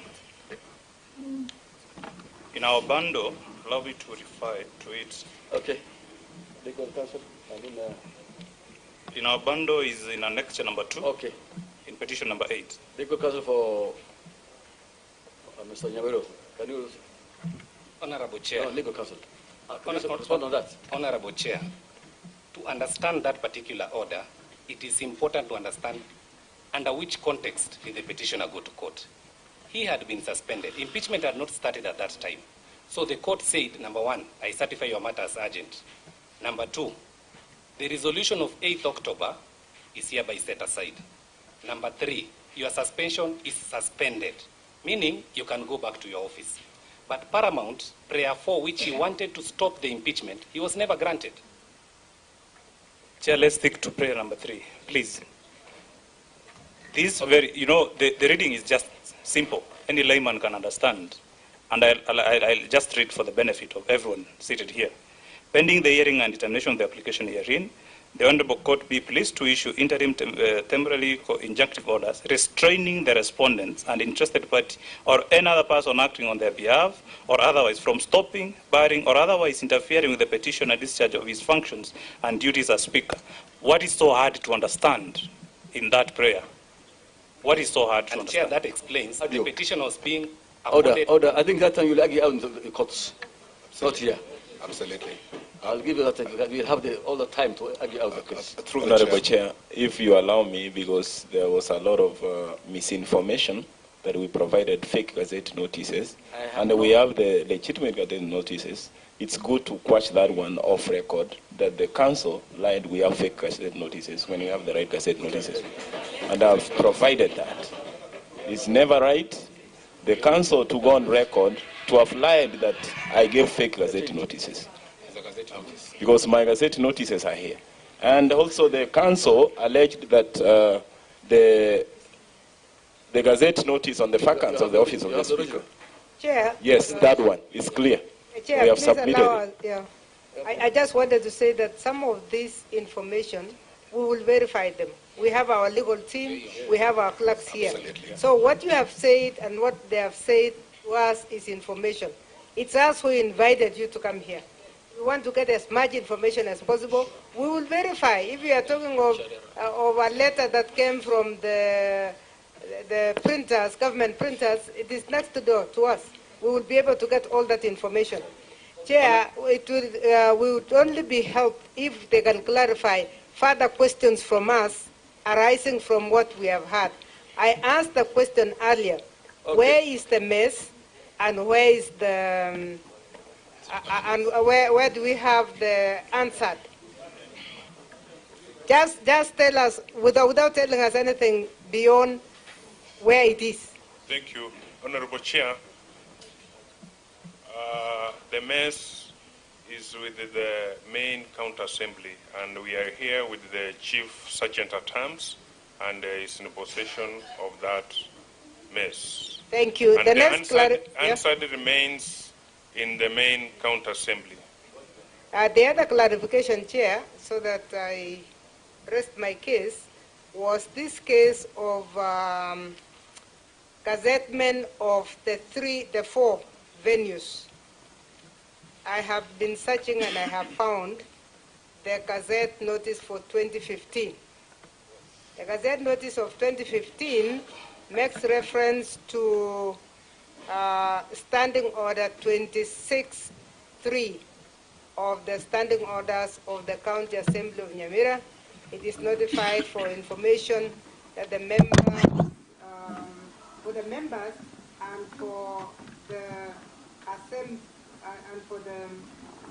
members of the Assembly and the general public. And what we are given in 2015 is the sub-county Manga, ward Manga, venue is Manga Baraza Hall, and the date is Tuesday, 13th October 2015. It is so for Ekereño, Kababe Girls, Christ is the King Hall. All those were given, you actually gazetted, as Mr. Speaker Okero, you are gazetted 7 venues showing us the venue. I had asked earlier whether you gazetted them general in 2015 or not, and I've discovered that it was done. But the one clarification I really want to see on, which I'm seeking on the letter one of 2024 is why you did not use the standing orders, but you used the Constitution, Article 126.1. Maybe if you could just clarify that one to me. There's no debate on that one. Just give that clarification, and I will be done. For the venues of Masaba, Nyamira, Manga, there are no specific dates of when to attend. Yes.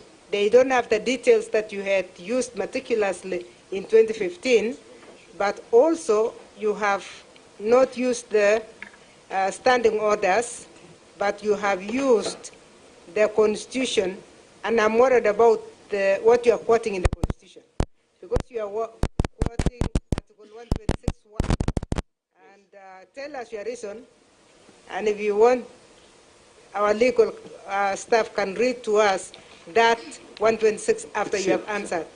What does 126.1 say? Thank you.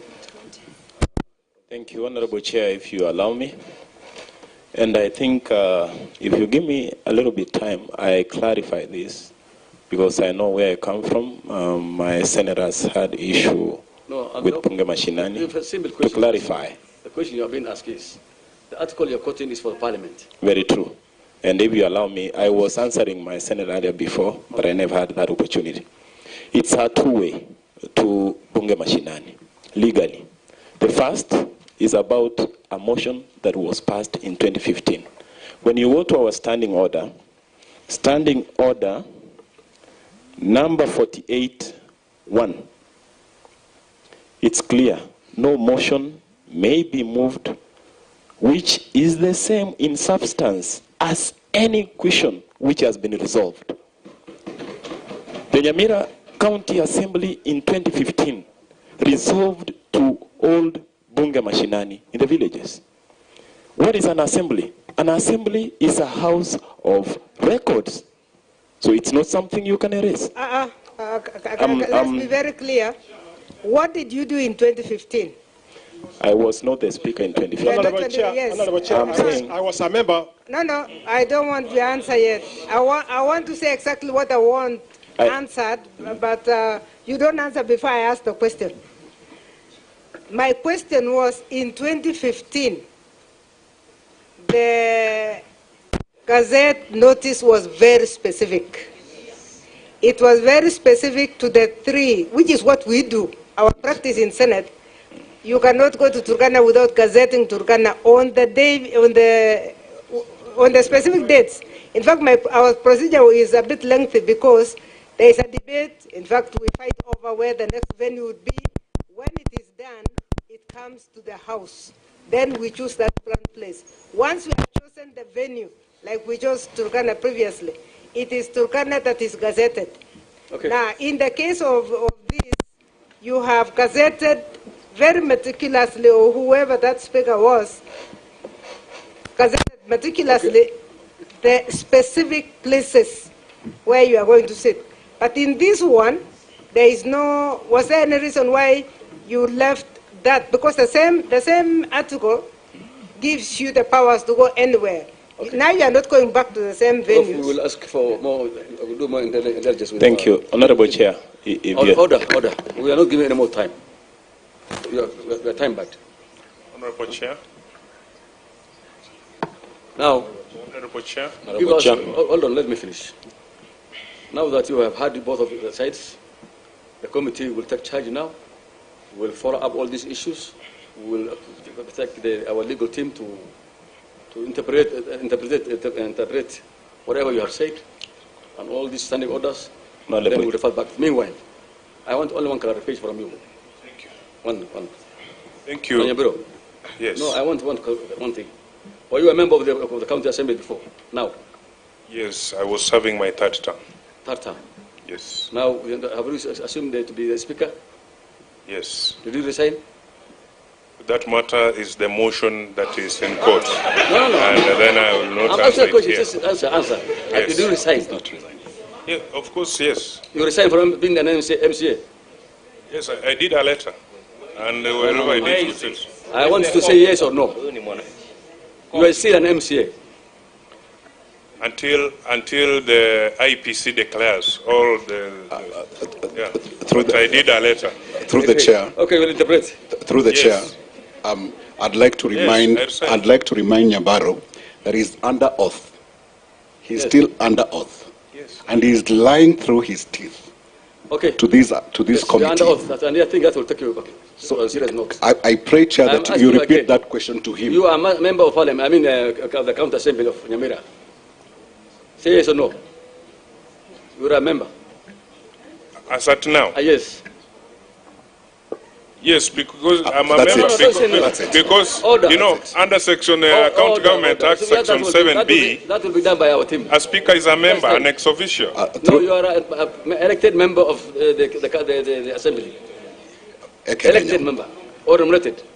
Elected. Specifically, Ekerenya what? Okay. Have you been a member of, any one time or now? Were you a deputy speaker? Deputy speaker, yes. Because you resumed this one? Yes. You are deputy speaker? Yes, yes. And then after that, acting speaker. And now? Yeah. Not acting? And now elected as a speaker. Okay. Yes. And then you are still an MCA? I did a resignation. Okay. We will interpret that one. Okay. Through the chair. Question whether they forwarded it or not. Through the chair and through your legal team. Parting shot, Honorable Chair. Chair. No parting shot. Chair, we have time back. There is a matter. Honorable Chair, if I can't say this. Mine was not answered. I was told the mess is. People shouted and said we are here. Yes. I wanted to know from the sergeant at arms. From the sergeant at arms. From the sergeant at arms that the mess has always been with that camp. Yes. So the only time it left Nyamira is when it came here. Yes. You submit these things. You want to tell us which is which? Which is the original one and you're saying the one is illegal? Which one the mess? Are they two? Which is genuine and which is not genuine? The other team have theirs. They have, and we wanted them to. Honorable Chair, if we dwell on that, because I don't find it prudent for the Honorable members to talk about the mess. A mess is a symbol of authority. Where is the authority and the mess? They must be together. So if I bring a mess and I give it to you, Honorable Chair, will you become the Speaker of Nyamira County Assembly? You cannot. So it must be the symbol and the authority. So you cannot separate the two. Thank you. The MCA speaker seems... So can you operate without a mess? Through you, Chair. So can you operate without a mess? Could I just make my closing remarks? Maybe Senator. I would like to plead with my colleagues who are in this committee today. I would say 90% of you are my friends, because we've grown together, we've been to school together. All these people are my friends. We are punishing the people of Nyamira. Can you people please sit down and as brothers and agree to solve this problem? Because it's political. This problem is not. I really want to plead with Chair and this committee that any recommendations were made, that will be made, should be recommendations to make sure that all of you can sit down as brothers and agree so that we can sort out. Nyamira is an embarrassment to me as a senator from Kisii. It is an embarrassment to our country because you deserve better. We know you have issues with the governor. We know you have issues with the sitting or the former speaker, whatever you call him. You're all children of the same mother. I beg you, be courageous enough to call each other in this evening, sit down, and please agree to sort out the Nyamira issue. And those are my last words, Mr. Chair. My last words, so you will be last, but yeah, we still have another senator. I also want to join my colleague from Kisii in informing the members. First, members of one assembly dividing themselves into two doesn't help the county. You are just destroying the county. We don't want to go to the extent of what do we do with this country? Do we close it? Do we wind it up? Because we have the powers to reach that level. We hope that when you go back, you will listen the way we have listened to you. We have asked you neutral questions, and we have listened to you. Listen to one another. Because when it doesn't work, and when it will not work, then other methods will be used to resolve it. Please discuss and talk to one another. Talk to one another and resolve your issues. What we need is a devolution to work. Thank you, Chair. Honorable Chair. Honorable Chair, if allowed, Honorable Chair. I have a comment on our chair. If allowed, Honorable Chair. Thank you, Honorable Chair. Were you invited? Can I proceed, Chair? Are you invited? Please, summarize. Thank you, Chair. Chair, I had not spoken throughout the proceedings. Let me say what we wish. Chair, let me say what we wish for every devolved unit is that it works for the good of the Kenyan people in that county. But for this one, Chair, I think the theatrics are at another level. Yes. I'm sorry. Thank you. Yes, Chair. At the end of the day, issues affecting Nyamira will be solved by the people who reside in Nyamira. That is me, Senator, you as honorable members of Assembly, and the Governor. Everything that you see making that county on the headlines for the wrong reasons will ultimately reflect on the leadership of Nyamira. The Constitution sets the executive and the county assembly. And the person who should be in the forefront in ensuring that there is unity, there is one assembly, is the governor. So I hope, Chair, at the end of these proceedings, we will get a solution that will give the people of Nyamira an opportunity to have one assembly. You can have disagreements. We disagree with Honorable Nyonka, but at the end of the day this afternoon, we'll retreat to one Senate called the Senate of the Republic of Kenya. So despite the disagreements that you may have, please have one county assembly. The issues that have come here before this afternoon, if they are not resolved, they will degenerate to something worse for the county assembly, for the executive, and for the people of Nyamira. So let's try and get a solution that brings all of you together, sort your differences within one assembly. That is the only message I have for my good people from the county assembly of Nyamira. Chair.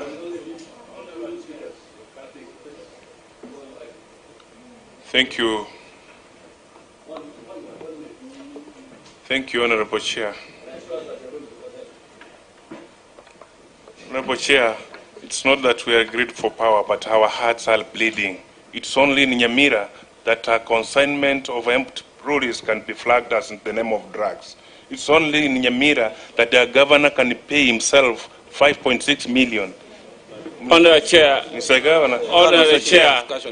Mr. Chair, I'm saying on behalf of the people of Nyamira, I say, Honourable Chair, it's Governor is not here. You cannot discuss. The major problem we have, Honourable Chair, the major problem we have, Honourable Chair, is the set Okongo Umogeni.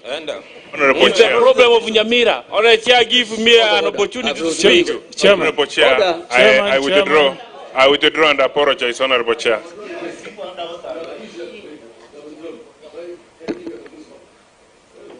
Thank you, Honorable Chair. I want to appreciate the committee for giving us an opportunity, and also thank my honorable members that we have been bestowed with a great responsibility to serve the people of Nyamira.